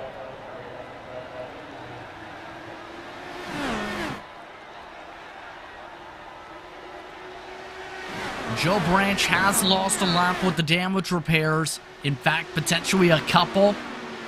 Matt Taylor, for reference, is still in 18th position. Yeah, this is basically the end for Joe Branch. It's going to have to take a miracle for him to leapfrog Taylor. Taylor's basically going to have to crash out of the race, and then Branch is going to have a lot of other people crash so that he can finish in that top 7, top 8. So it's not impossible for Branch, but it is all but impossible at this point. Already a big grouping from about 6 on back has broken up. Michael Goodman losing ground. Ricky Harden trying to take advantage. He's now starting to make some slices and nices in his blue, yellow, and black car. And there was definitely a little bit of a checkup that happened in that sort of 6th, 7th, 8th position, and it's allowed this leading 5-some to really stretch it out. But Harden and Goodman, now that they've sort of sorted it out, they're starting to reel it back in, and you can just see how important having that draft is. And as the lights are coming down, Justin, the track temperature is coming down, and it's going to mean that the action is going to come even more fast and furious. We're down a couple of degrees on track temp from the start of this race. Remember, started at 77, we're down to 75 degrees Fahrenheit currently. In some time, nearly 8 p.m. already. Oh, and some trouble with the back of the pack. I believe Trevor Malone has just had an issue. Yeah, that was a big incident there for Trevor Malone. I'm surprised that we didn't get a caution there. The iRacing caution system gracing us with a little bit of leeway there, but looks like Malone had some serious issues off of 4. Got side pod damage, and that was the car behind. And maybe a little bit of air involved in there as well there, Justin, but unfortunate incident there for Malone. You can see he was already loose. I think that side pod was causing him to be a little bit more erratic than he wanted to be, and Gallows really didn't have very many places to go there on the exit of that corner, because you're really committed to your line at that point in the track out. Just past the halfway point of this race, and it has been an eventful one so far for those just tuning in. Moments ago, Joe Branch involved in the big one of the championship contenders. Branch has now parked his car. Joe Branch is appearing to be done for the night. In car number 28, it's Matt Taylor's championship to lose as long as he keeps on going with how his season's been as the series leader in victories. We're down to 72 to go this upcoming time by, right now, 22 cars, separated by 3 seconds in the main pack. And in a way, I think, Justin, this might be a little bit freeing for Matt Taylor. I think you might see him starting to be a little bit more aggressive, because now that he's basically assured of the championship, if Joe Branch has in fact retired, he is assured of the championship because he did come in here as the leader. This could result in him more going for not just the win of the championship, but the win of the race as well. And a side note, Factory back now working together as a team tonight now, because Jacob Ulster drove by everybody, screamed through the aero screen, and now leads the pack, so he is at the tail end of the lead lap, making 24 cars in the group. Yeah, very important move there for Oster, because if another caution comes out, then that means that he gets to go all the way around. He can take service with the drivers, and he doesn't have to basically sacrifice his pit strategy in order to get back on the lead lap. So a very important move for Oster, and I think that you'll see that a number of these drivers are just content to let him do this and save fuel behind him. Especially helpful with Nick DeGroot being the teammate next in the line. Amongst those also able to carve ahead through all this, George and Zoldo amongst those in the top 5 for the first time tonight. Yeah, the standings certainly have been shaken up with that incident. A number of drivers that we haven't seen up there all night are right in that leading pack. Gary Godso, another one right behind George Anzaldo. Gabe Wood up from the back of the pack. He's in fourth. Near contact with him, and there goes Gonzo! Gonzo goes around. Caution flag is out as Tony Shelton flips in the heart of the pack. An additional car slides to the grass. Shane Coogan wants those around, and we're under caution again. Just as we were talking about them, commentator's curse comes into effect there, Justin. Gary Godso with just looked like a little bit of cross signals there. George Anzaldo had to check up. Gary Godso checked up, and then I think it was Tyler Graff, and then nowhere for Gary to go, and Tony Schowen, just a completely innocent bystander there. Yogawa's also picking up contact. This helps the 9 car at the very least. Not so much those in the heart of the pack. And as mentioned, here comes Graff the contact. Round they go. Now, stay on this. So Matt Taylor, did he get some damage from Gary Godso there? No, okay. Yeah. Here's Taylor. You can see cars flipping in front of you, and it's never good when you see the cars just flipping in front of you, and you're never sure where they're going to go. So there was a lot of chaos on that front straightaway that he had to negotiate. So I think at this point, Matt Taylor would just appreciate having a little bit of a quieter race for a little while. Interesting enough, Jacob Ulster elected to come in and pit during that sequence. Now just came in rather. So I believe he is back on the lead lap. Cody Wentz and Mark Cohn staying out the past time around. Everybody else taking more scheduled service. Makes the strategy a little bit easier when you do it in your head mathematically now with under 70 to go. Yes, it does, Justin. This is basically a one-stop race from here. The only question will be what you want to do in terms of the tires, and what happens if you have a caution in another few laps. Do you want to come back down, or do you want to stay out? It's going to open up some possibilities for sure. And we did have a couple of drivers stay out there, I believe. Cody Wenzen and Mark Cohn, if I'm not mistaken. Yes. So we do have a couple of drivers rolling those strategy dice there a little bit. I'm not sure that I agree with staying out if you're Mark Cohn, especially with the speed that he's shown. Cody Wenzen, I can more understand because he hasn't really been up at the front too much over the course of this race yet. Did get a lead lap from it, though. We'll see if that's the intended play and then come back down like we've seen for the previous caution. A little staying out. It looks like Mark Cohn is taking the peel off this time. Cody Winston is staying out, however. Yeah, and it doesn't surprise me that he's rolling the dice, just because having that clean air and having the track position at the front is very important. We've seen a couple of times already that being back in the pack is not where you want to be when a calamity happens in front of you, because you just have nowhere to go sometimes. Reset your top 10. It's Winston, DeGroot, Sanders, Forsyth, Gabe Wood, Anzaldo, Kraft, Malechka to the third, Harden, Goodman. The top 10. The interesting mark's going to be how is the 88 impacted after the contact from the caution period. We'll have to see amongst those. Now towards the back of the grouping, Jacob Ulster is now on the lead lap. Mark Cohn has completed his service. Joe Branch has elected to put his car back on the racetrack, Andrew. He has a chance to pick up 4 spots on the racetrack for the big ones. And that doesn't surprise me. It's one of those situations where you never want to give up hope that this can happen and somehow you can finish in the positions you need. But the problem is Matt Taylor wasn't one of the drivers who got out there, and every position that Matt Taylor has, it requires another 2 from Joe Branch to get up further. And not to add the salt on the wound, you have to wonder what would happen if we seen Wagner make the start. He was feeling unwell tonight, got that confirmation in from Matt Wagner.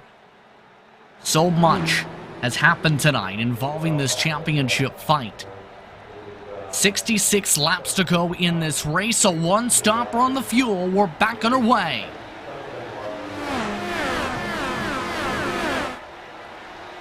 A great launch for Cody Winston. The bumper over to Groot and Sanders. The rest of the field separated out by a few car lengths apiece. Nicely strung out here, but I don't think that's going to last. We've seen the draft time and time again working so strong, and Gavin Sanders is already drafted up to the back of those 2 that have elected to stay out. He's looking for the lead already, coming off a 4. Benson trying to hug the bottom of the racetrack. Here comes Sanders. The Groot out and lift hard down the straightaway. Here comes the 10 of Sanders up to second.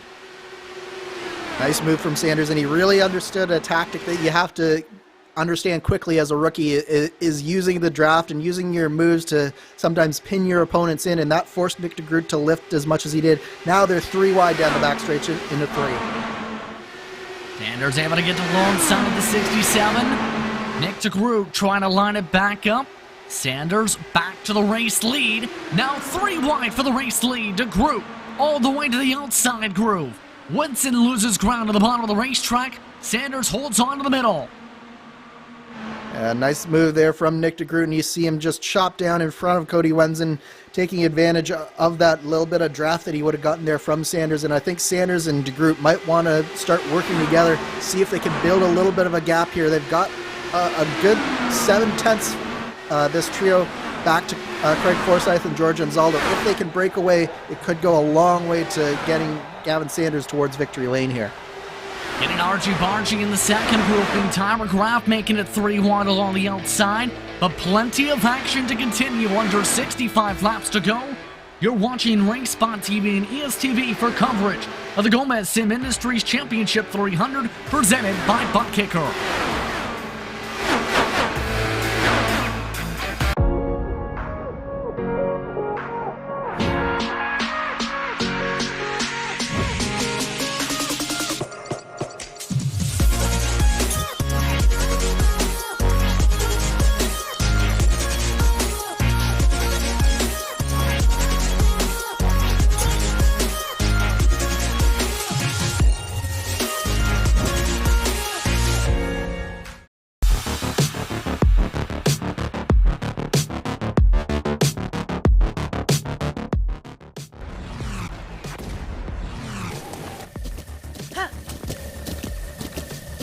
With the ButtKicker Gamer 2, what you see and what you hear is what you feel. ButtKicker, the future is feeling.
back, everyone, to tonight's coverage of the Lionheart Speedway Series in the Gomez and Ministries Championship 300, presented by ButtKicker.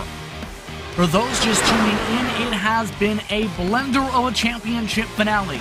Joe Branch involved in the big one earlier tonight, currently 26th, and currently out of the race. Matt Taylor, the points leader, entering tonight, 12th on the racetrack. He looks to try and control his destiny and close things out within the final 60 laps here from Fontana, California. Justin Prince alongside Andrew Kinsella with our producer Arjuna Kankipati, and right now the main pack, 1.8 seconds separate the top 16. Nick DeGroot in control of the field currently, up 31 spots after his spin in qualifying. Things are starting to heat up here, Justin. You can see the drivers are starting to get a little bit more desperate. The conditions are getting better. The track has more grip now that we've run almost 100 laps. The track temps come down a little bit, and everybody's getting just a little bit braver, and it's causing some chaos. Amongst those making some brave moves, we've seen Gabe Wood try and slice and dice. A lot of brave moves from Tyler Graff. He's battling amongst the top three. Remember Graff's momentum a couple months ago when he started jumping into the car and qualifying well. A lot of these drivers want a shot to close out the season in HyperX victory lane, and they've made it clear. They absolutely have, and don't forget this is a Triple Crown race, so we do have a little bit of extra prizes on the line here. And of course the double points as well, so it's definitely a little bit extra incentive for these drivers to be racing a little bit harder than usual today. And now that the championship has basically been decided, I think the gloves are off with all of these drivers. They're not taking it easy. They're turning up the wick, and it is quickly raising the temperature here. Something's happened to Mark Cohn in the 39, who was making a one-off tonight. He ended up just slamming the wall from 19th with contact with Samuel Ryman.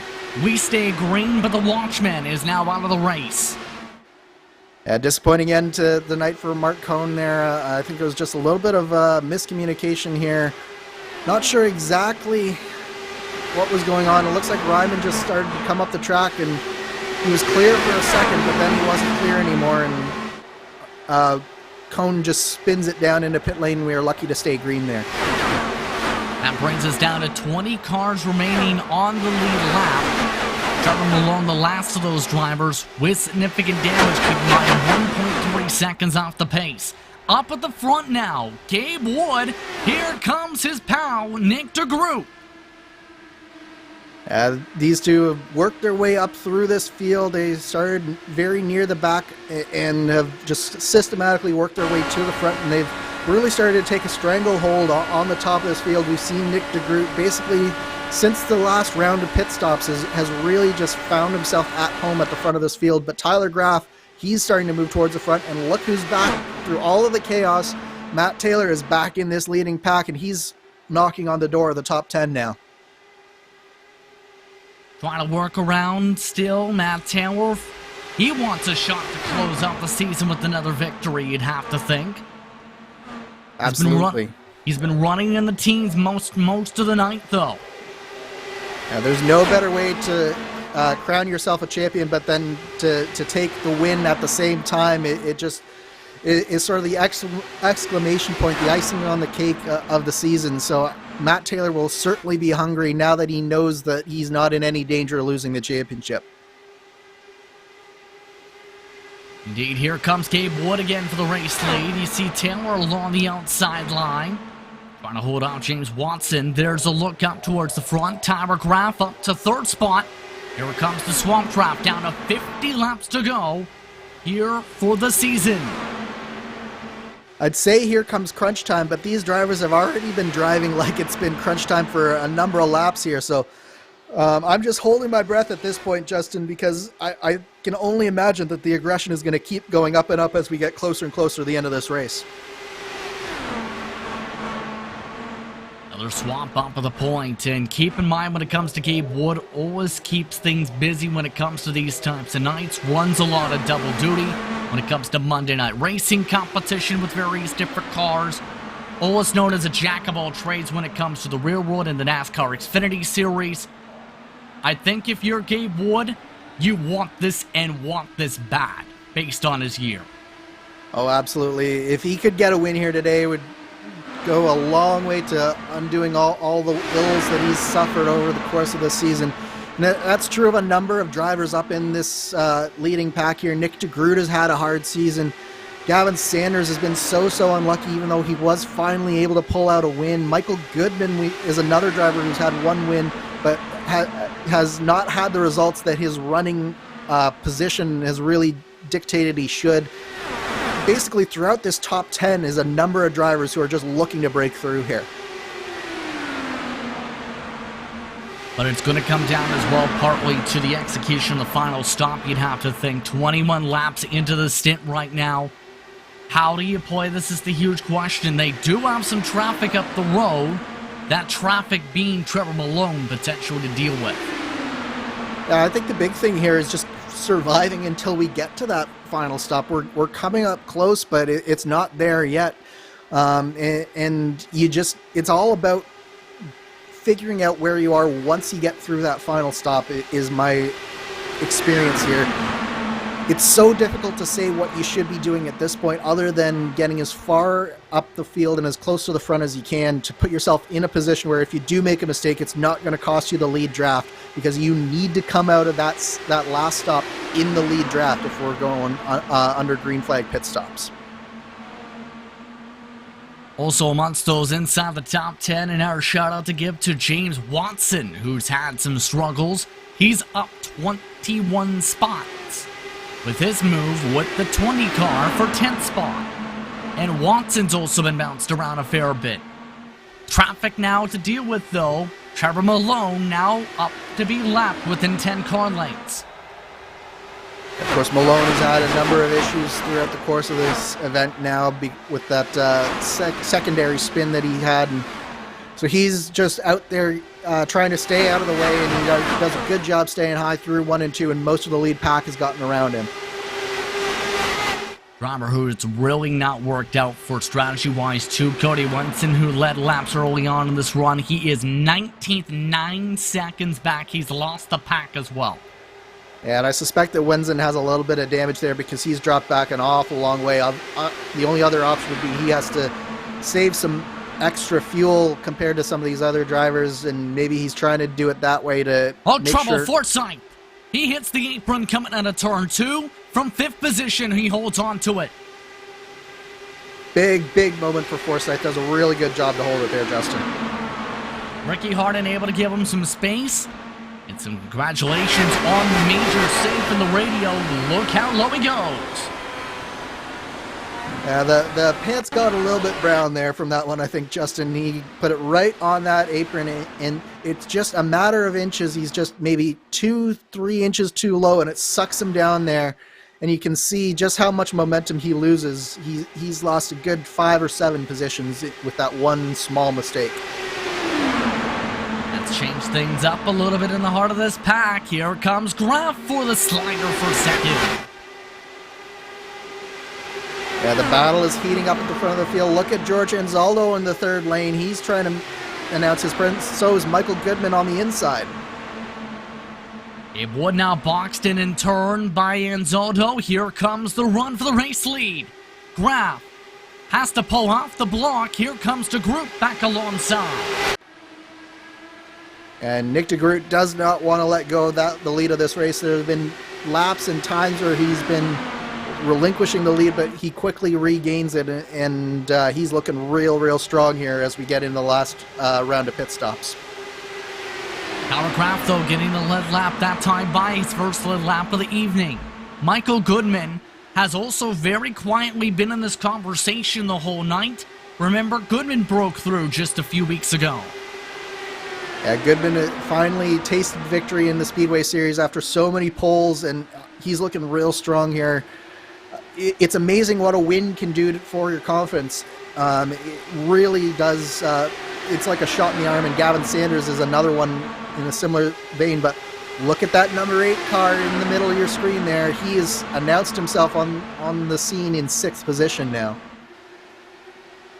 He's in the heart of the conversation. Gabe Wood with another run though to the outside. Side by side for the race lead. Raf going all the way to the third line. Nick DeGroot gets the pull. Raf going for the crossover out of 4. And Grab and Groot have started to do a little bit of swap drafting, and it's allowed them to get a little bit of a gap going here to Gavin Sanders in third and Michael Goodman, because they've been fighting just a little bit. And they've got to be really careful here, because if you get a 5 or 6/10 separation going into the pit stops, that could be all you need. If you can nail your pit in, nail your pit out, you could find yourself a second or two in front of your competitors when you get fully cycled through here. Looking at Zenzoto trying to hold off 5th position. Craig Forsyth trying to use the bottom. That spooks the 6 car out a little bit. Gabe Wood falls on behind Forsyth. And look just behind them, Jacob Oster is coming into the picture as well. Of course, Oster was the driver that was getting his lap back the hard way before our last caution came out. So he is now knocking on the door of the top 10 and potentially looking at a top 5 finish as well. Soto getting shuffled back a little bit as a result of some of the battling. Oster indeed trying the third line to find some clean air. Still has Brendan Lichtenberg and Alexis Newsom up on the box for tonight in the 9. Here comes Jacob on the outside, passing Gabe Wood. Of course, you'll recognize both those names from the I5G contingent. And of course, Alexis Newsom, your defending series champion. She will be champion no more. Matt Taylor will take that crown from her. But right now, she's helping Jacob Oster, and Oster is looking real strong here. He's not just content with the top 10, he's looking at a top 5 here pretty soon. Zotto back up to 5th. The thing is, though, with all the shuffling, they've nearly lost a full second to your top 4. The thing is, with the top 4, they're kind of still blocking like crazy with the swap draft as well. So how do you play this out if you're now in these cars? I think that you need to make sure that you get 2 cars at the front of the second pack here that really understand how to swap. One of the knocks on George Anzaldo is sometimes he is a little bit tenacious when it comes to defending his position and fighting for every position rather than working with the other drivers around him. So I think if Oster and Forsyth can start to get hooked up here a little bit, they can quickly reel this gap back in, but they have to do it quickly or else they risk losing too much time here, and they'll go into this round of pit stops at quite the deficit. For some reason, the one thing that comes to mind in terms of that tenacity you're talking about with Nzoto, the 5 wide for the race lead in the Retro Series last year at Twin Wing will take, if you remember the 6 wide incidents, that race. He was amongst those who wrecked for the race lead, remember, battling hard. Yeah, Anzaldo is not one to give an inch in any sort of battle. He will be very concentrated on what's going on around him, sometimes to the detriment of losing the entire picture of the race and what needs to happen. But on the flip side, when it all comes together and when he's in the right position, he is definitely one of those drivers who will put up a strong fight. And if he finds himself in the right position at the end of the race, look for him to definitely make a move. Coming up to the pit stop window, 33 to go.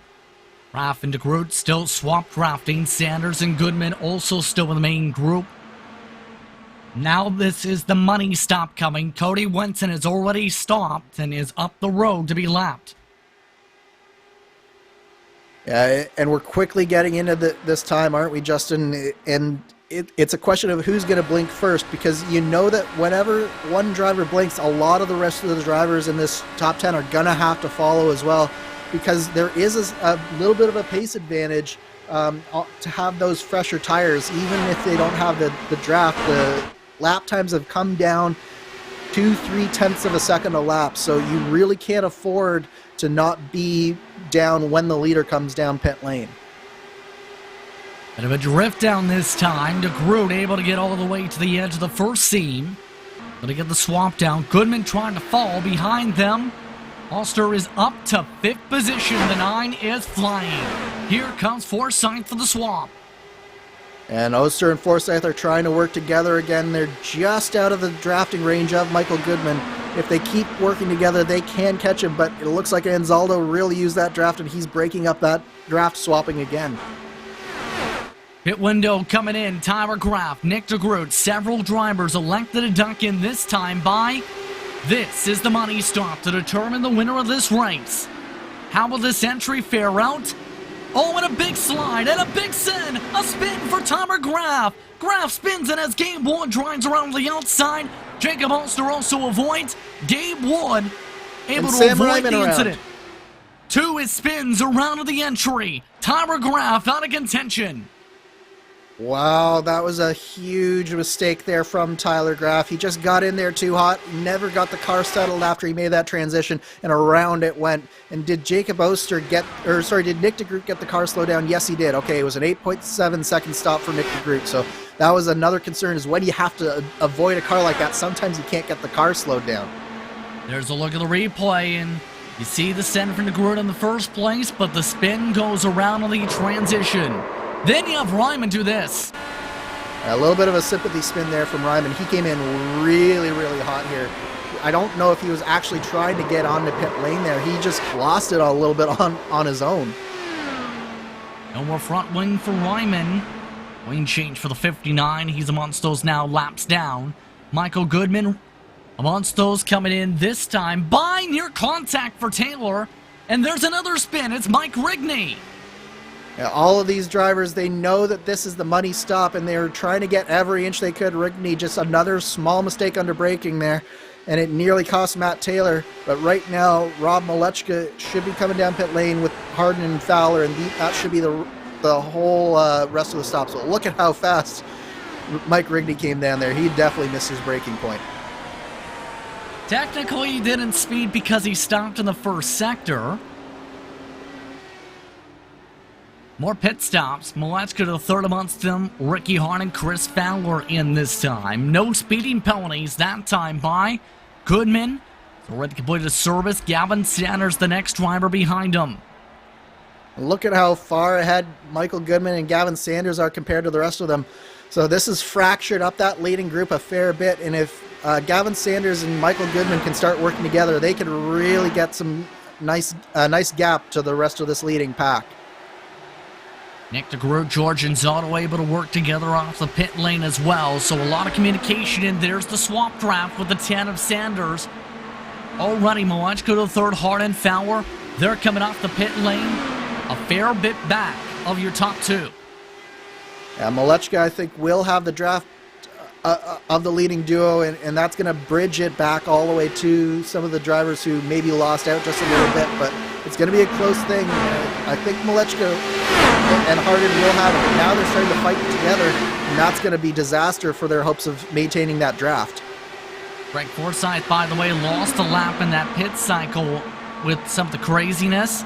So he is now at the tail end of the lead lap in 18th. Everybody else trying to sort themselves out here. George and Zotto amongst those starting to fight. This is behind Malechka to the third. De Groot gives up the top spot. There's the swap drop between the top two positions on the racetrack. A 1.3 second buffer. And it's just outside of draft range. The second pack really needs to sort themselves out and find a way to swap to get up there, because the other thing is with the car of Craig Forsyth right in front of Sanders and Goodman, that's going to give them the draft here for a little bit. That's going to allow them to get this gap out even further. So if they can get it out to 1.6, 1.7 here, I don't know that this other pack can really catch them. Yeah, that's going to be the major thing right now, and plus they have that chance to pick up Forsyth as a third car with the draft. Here is a look at the second group with the swap. A little bit now under 1.3 seconds back of the race leader. Nick de Groot on the bottom. Middle from Malechka to the third. And Zotto tucks back in line with Fowler and Harden. And this group of five here could be maybe 6 or 7 with Oster, Taylor, and Watson joining as well, but they're a little bit off the back as well. And with only 24 laps to go, Justin, all of these drivers have got to sort themselves out really quickly here. This group, though, did gain about 0.2 of a second on that last lap now that Groot and Malechka are at the front of this group and swapping. Gap is down to nearly a second. Look at the track map, and you see some of the separation building up amongst this racetrack. Malechka to third now swaps up to third spot. Down to a 1 second buffer between he and Sanders. Yeah, Malechka really understands how to swap draft effectively here at Autoclub Speedway, especially as the driver on the front straightaway. He's not forcing the other driver to come around the outside. He's giving him the inside, and it's really allowing a lot of speed to be built up here. So he's doing a great job dragging up this second pack, and we're about to have a 7-car battle for the win here. Top two have picked up the draft now with a 72. Malechka third is within about the 1 second buffer. No swap this time coming. Now there's the swap rather. And Zono electing to let it go. Down to 20 to go this upcoming time by Nick DeGroot and Robert Malechka III working together to close up the gap. Sanders and Goodman following the tire tracks of Forsyth up the road.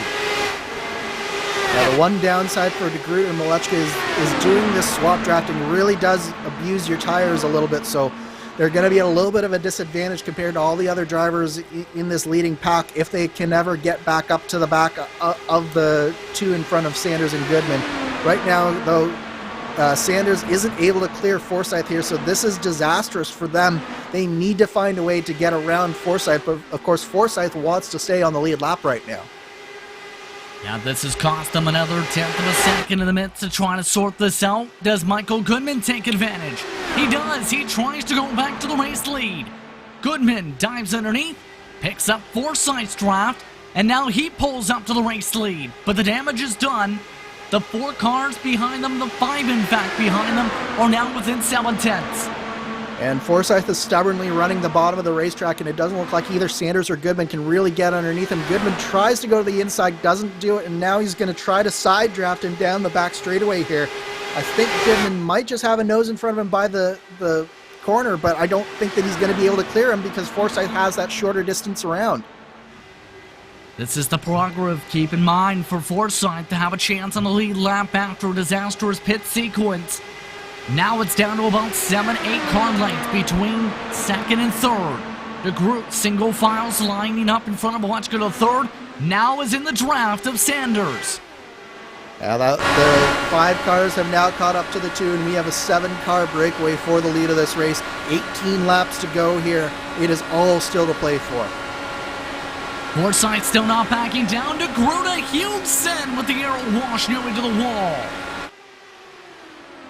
And now they're 3 wide with Forsyth and Sanders and Goodman. Goodman backs out of it on the outside, but they're desperate to find a way around that number 27 car. DeGroot forced a lift. He gets underneath Goodman. Sanders trying to clear by the lap car. Nick DeGroot trying to fall behind the 10 of Sanders. Up to second goes DeGroot, all the way to the rear wing. Coming to 17 laps to go. Here comes Malechka III to the outside as Enzono sends it. And Malechka's just hanging out on the outside here, just hoping and praying that no disaster happens in front. But we're 3 wide again at the front of this pack. And this is really starting to become a dicey situation here. We got a number of drivers doing a little bit different things. Some drivers trying to be patient, some drivers trying to be aggressive, and that's when disaster can strike. 3 wide now, Forsyth back to the bottom. DeGroot tries to go up top. Sanders holds on to the middle. Goodman tries to line up behind. DeGroot tries to follow the lines. He gets boxed in behind Forsyth. Down to the final 15 laps of the season as Enzono launches it. Enzaldo's really liking that high line. It's giving him some nice clean air. It's allowing him to keep the tires underneath them really well. So I like what Enzaldo's doing here. He's really positioning himself well, but we still have 15 laps to go and a lot can change in that time. Big lift from DeGroot going into turn 3. Enzono all the way up to the front for a fly. DeGroot slides up nearly to the side pod. Chris Fowler now tries to fall behind. Fowler loses ground. Here comes Goodman once again. DeGroot with a big run and take it 3 wide once again with the lap car. Oh, and it's so tight there. Sanders knows that he has to stay as tight to Craig Forsyth as he can in order to try and get the side draft, try to get whatever advantages he can. Meanwhile, DeGroot makes it 3 wide into 3.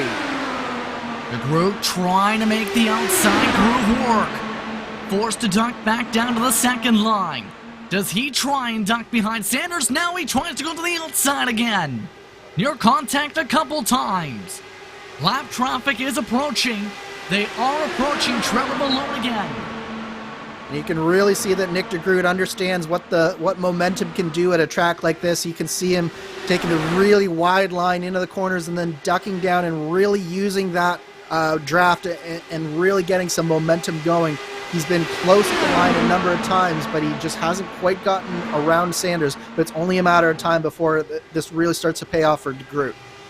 Carmen Maloney is seen on the apron, led by the race leaders. Down to the final 12 laps, 3 wide yet again.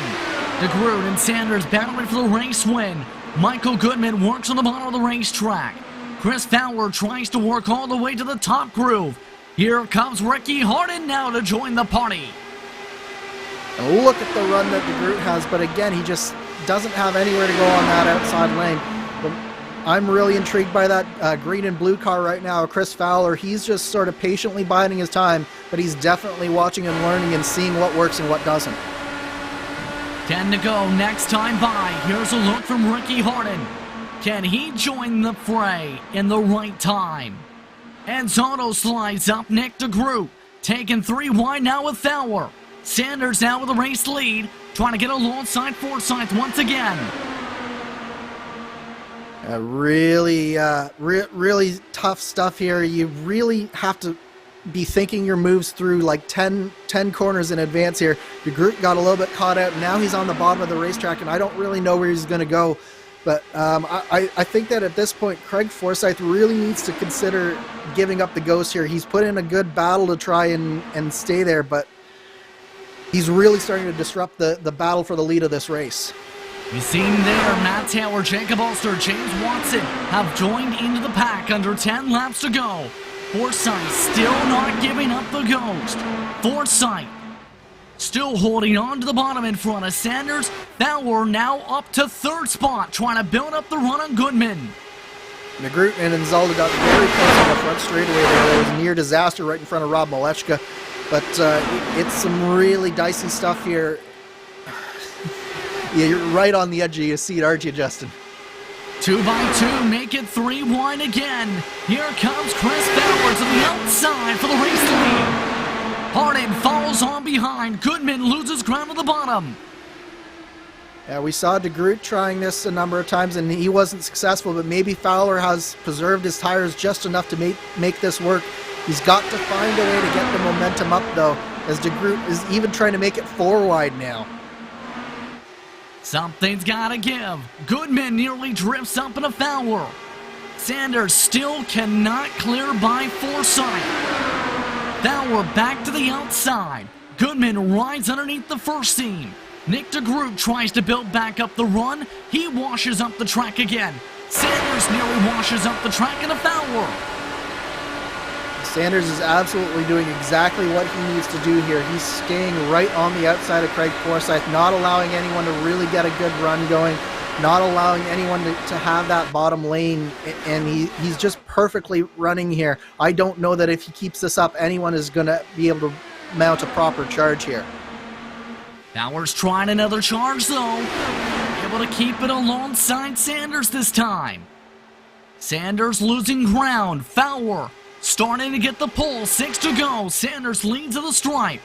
Goodman, big checkup. Here comes Ricky Harden. He thinks near 4 wide as Goodman gets squished. Oh my, 3 wide, 3 deep here as Matt Taylor, Jacob Oster have truly joined the fray. Taylor to the inside of George Anzaldo. He's looking at a top 5 and maybe more here now. 3 wide still. Forsyth still hugging the bottom. Coming up to 5 laps to go on the season.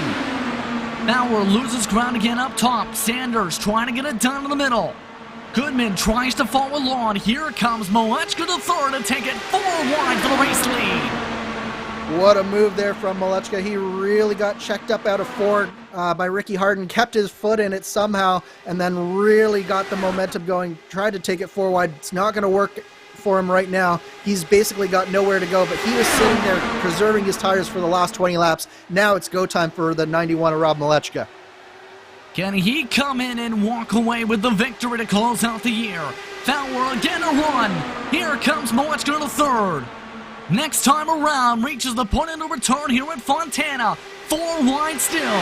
Forsyth hugs the bottom. Sanders up the middle. Fowler trying to get the run as Malechka to 3rd builds it back up. We're still 4 wide down the back straightaway. No one willing to give an inch. This is exciting racing here, Justin. Forsyth is not backing out of this fight. Coming up to 3 laps to go in the season. Fowler builds up the run. He's got the run. Sanders leads to the stripe. Near contact with Sanders. Moechka to third again. Back to the outside. Here comes Taylor to join the party. And I'm sorry, but Forsyth needs to get out of here right now. We're past the point of no return. If a caution comes out, it doesn't matter because he's going to finish where he's going to finish. He needs to get out of here and let these leaders fight. Near contact with Moechka to third. Forsyth still not showing a signal to peel off. Coming at 2 laps to go. Fowler with the run. Chris Fowler nearly takes the lead of the stripe. He does take it up the stripe. So it can be done, but he has to hit this perfectly. And meanwhile, Rob Moechka is trying to get a run going as well. And man, I don't know who to bet on, but right now I think Gavin Sanders is really in the best spot here.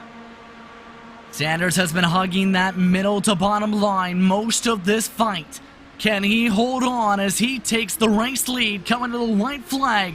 Final time around of the Gomez Sim Industries Championship 300 presented by ButtKicker. 4 wide again as Moechka to third tries to squeeze. Oh, it's so tight as Anzaldo nearly hits the apron and drifts up into hard, and that causes a checkup. It's now down to three drivers. Sanders and Fowler nearly get together here. Sanders clears by Forsyth. Here comes the run for the win. Fowler with the run to the outside. Here comes Moechka to third. He sends it 3 wide. They crash behind him. At the stripe, it's Gavin Sanders who wins the Gomez Sim Industries Championship 300 presented by ButtKicker. Wow, what a finish that was, Justin, and what a drive there from Gavin Sanders. He did exactly what he needed to do. That was just perfectly done. He got clear of Fowler into 3, kept his foot in it, and just barely cleared Robert Moechka there as they were wrecking behind him. I think Craig Forsyth drifted up into the path of some of the other drivers once he got that arrow wash. What a finish to the season, and what a night if you're Gavin Sanders. He comes away with the victory here at Auto Club Speedway. And talk about a fight to get this job done tonight. He had the track position all night. He had the lines. He just had to hold off the phenomenal finish. Absolutely incredible. And one of the drivers caught up in that last lap melee was Matt Taylor. So he will finish down in 17th position after a really strong run all the way back into that spot. So, wow. Look there. Taylor unofficially the champion, even with the crash in the infield for some of the factory back cars he tangled up with. So much arrow wash. Yeah, just a face full of arrow wash for a couple of drivers there, and disaster on the final lap for a number of really strong drivers. Probably didn't get the finish that they really deserved in this race, but I'll tell you what, there is no more deserving winner here tonight than Gavin Sanders. He did exactly what he needed to do on that finish, drove the perfect race for the final stint there. Really well done from that number 10 machine. The crazy finish ends off what has been a phenomenal campaign. Matt Taylor already starting off some of the celebrations for his championship competitors. Bad luck tonight. Let's take a look at your unofficial race results brought to you by simrace247.com. The difference, 0.013 seconds between Sanders and Moechka the third. Fowler, Goodman, and Zono the top 5. Then Watson, DeGroot, Hyson, Short, and DeMade the top 10. 11th spot tonight in the craziness, Gabe Wood, 4.5 seconds back. Tyler Graff, after his spin, 10 seconds back in 12th. Rigney, Ulster Harden, amongst those involved in the late race fireworks. Then, got Ricky Harden, Samuel Ryman at the tail end of the lead lap. Matt Taylor did not finish the race. Still unofficially a title. 17th, good enough for him as Craig Forsyth, sharper below Cody Wenson, the top 20.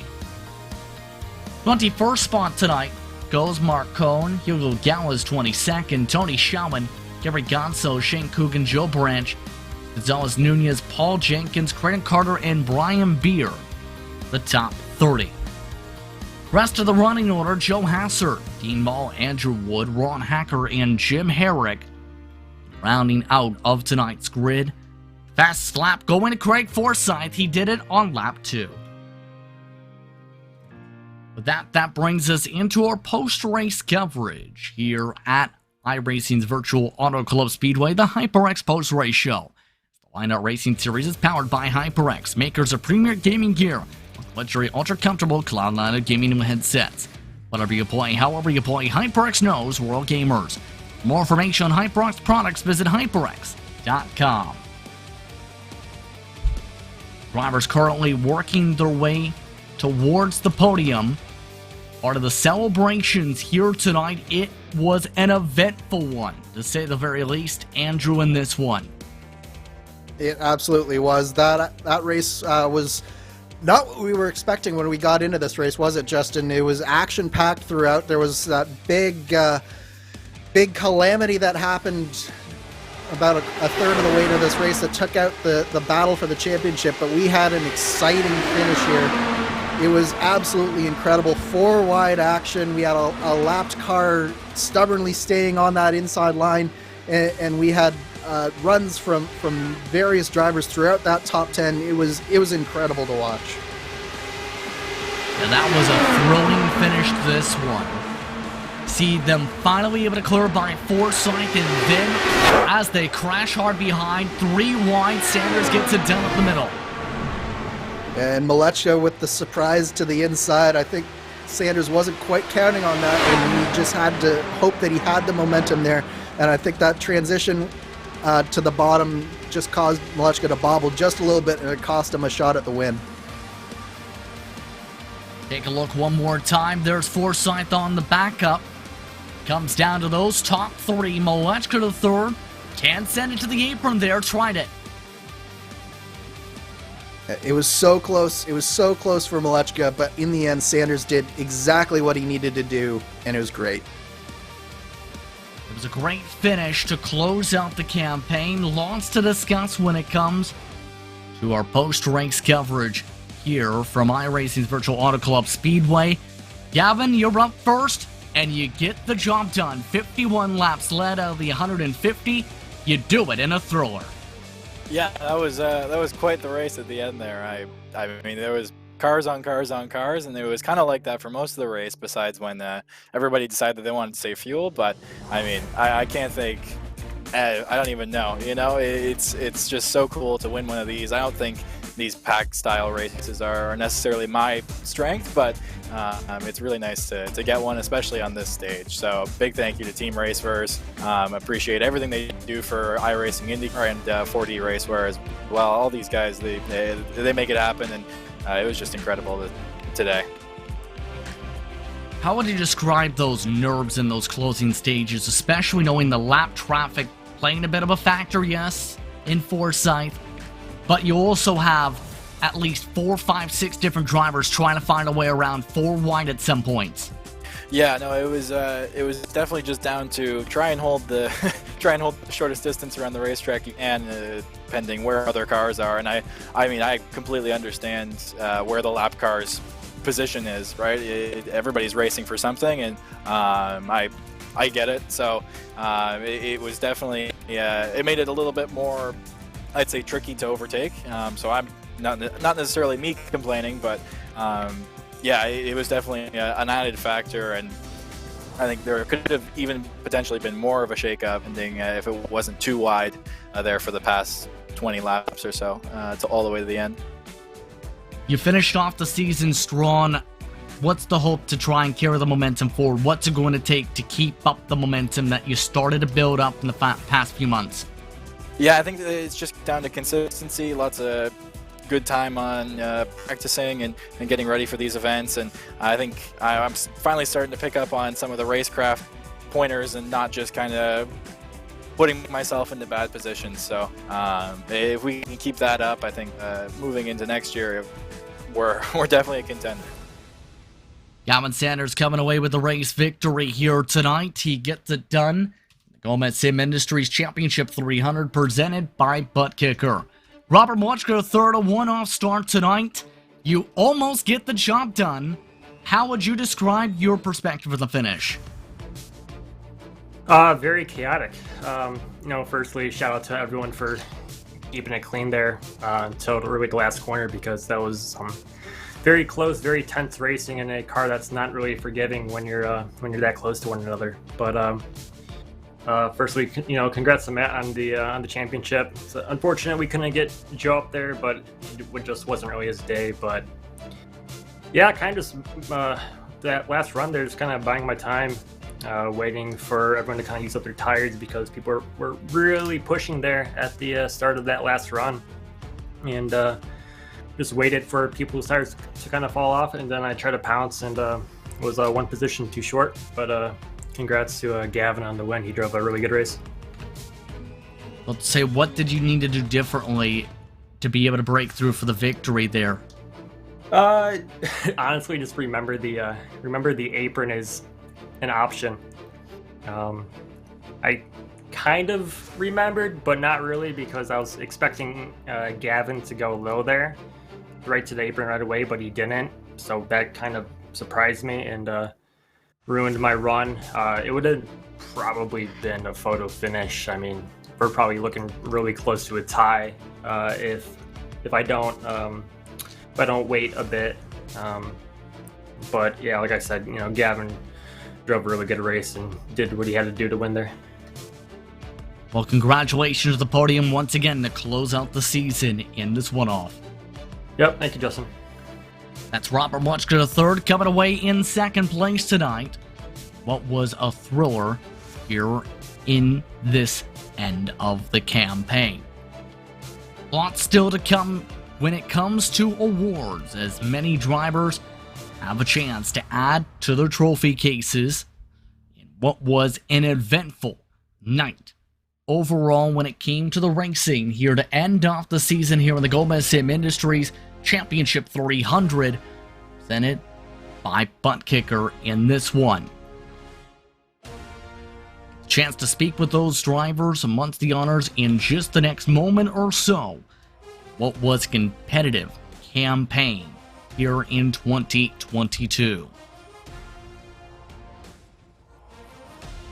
And as the drivers get themselves all situated and ready for the championship celebrations, points tabulations just about finished amongst the race control for tonight. We're just about all set to go to start our award ceremony and award show for the Speedway Series. To start things off, it's time to crown a champion. Presenting the 2022 season champion, presented by Moser Racing, George Anzaldo.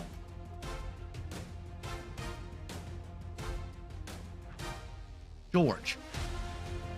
What a long, hard-fought season. 2022 has been another fantastic year, and we are very excited here to crown our champion tonight. Our 2022 season champion, presented by Moser Racing, goes to Matt Taylor. Congratulations, Matt. What a fantastic run.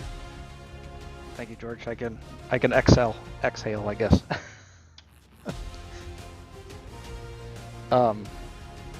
Yeah, just a really crazy night, making a huge mistake on pit road, and then Branch getting caught up in a massive wreck that I know we were all worried about, but just crazy. Indeed. Also standing by for our next award, the Driver of the Year, presented by Moser Racing, also presented by admin George Anzaldo. Thank you. The Driver of the Year award is a special recognition to one of Lionheart's very best.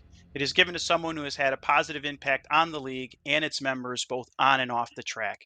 Someone who has a strong competitive drive but also displays sportsmanship and is a great community member. It's my pleasure to award the 2022 Driver of the Year award presented by Moser Racing to Matt Taylor. Congratulations, Matt.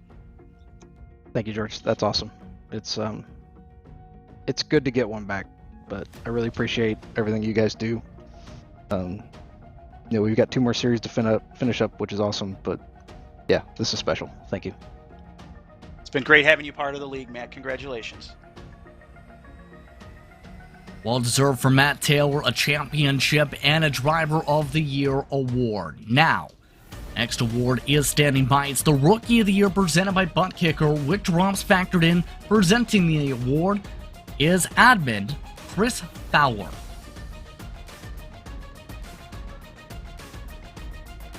Chris. Yes, sir. Your honor to present the Rookie of the Year presented by ButtKicker. Yes, sir. Rookie of the Year this year goes to Shane Coogan with Race vs. Sunset. Congratulations, Shane Coogan, on Rookie of the Year, man. Great season. Hey, thank you guys. Really appreciate that. It's wow, it feels amazing to not only have a chance to compete, you know, against some of the best here, but also to bring this one home, you know, for the team.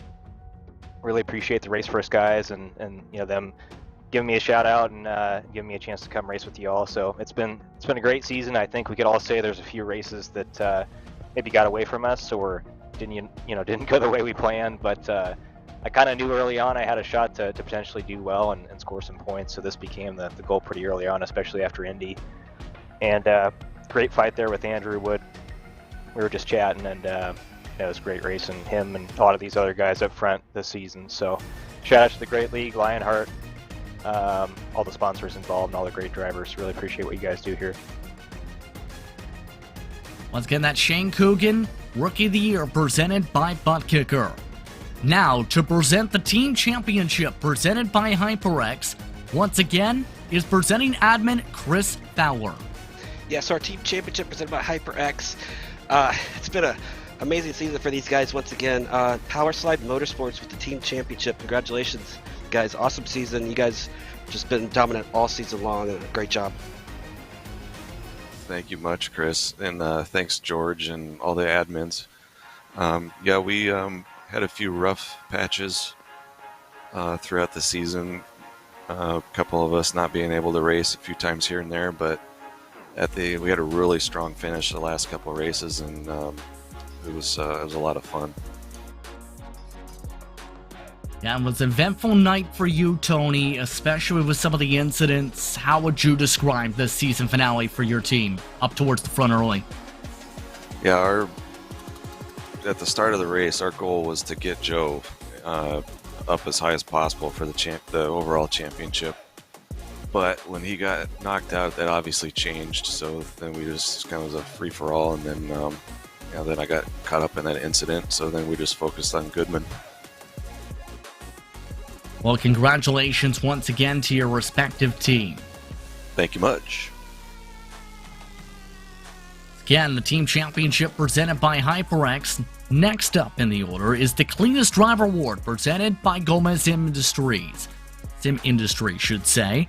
The presenting admin for this award is the Watchman, Mark Cohn. The Cleanest Driver of the Year award. Obviously, it's the guy that makes the least mistakes, has the least wrecks, and this year, with a whopping 1.35 incidents per race, this award goes to the number 11 of Big Joe Hasser. Congratulations to Joe. What an amazing achievement. Once again, congratulations to Joe Hasser. We've seen how quick he was tonight, going from the back to the front in the span of 14 laps and leading much of the way tonight. Next up is the Ironman Award, presented by Next Level Racing. That award also presented by the presenting admin, Mark Cohn. The Ironman Award, the one that goes the most miles in a season. And the one that has consistently done this is Mr. Mike Rigney. Mike, congratulations. What a fantastic job this season. Oh, wow. Thanks, Mark. I appreciate it very much. It was a great season. A lot of clean racing, which is typical for Lionheart races. I'm just glad to be a part of it. I wanted to get as many clean laps as I could in and finish in the top 10, top 5s as much as I could, just to have a good, clean, consistent season. And I was okay. And I'm glad I won the award because I put a lot of time and effort into the setups, and I appreciate it. I want to give a quick shout out to Mr. Kinsella for all the great, wonderful setups we've had throughout all 3 series across the board. They've been wonderful setups, and Andrew's done a bang-up job, and we appreciate it, buddy. Thank you. I believe that's a trigger for you to say thank you, Andrew. I appreciate it, and but Mike knows we've had a conversation about this, but I appreciate the recognition, Mike. Once again, apologies there. The Ironman Award, once again presented by Next Level Racing. One more award on the docket, the Turning Point Award, presented by Graphics. Presenting of this award is by Tyler Graff. Tyler? Hey, so the Turning Point Award goes to the driver with the biggest change from the midpoint of the season to the end, the driver that turned their season around the best. And they get that awesome prize of a HyperX Quadcast S, which is an awesome microphone. The winner of this award went up 11 spots in the points from the midpoint to the end. And that driver is Tony Schowen. Thanks, Tyler, and thanks, HyperX, for the mic.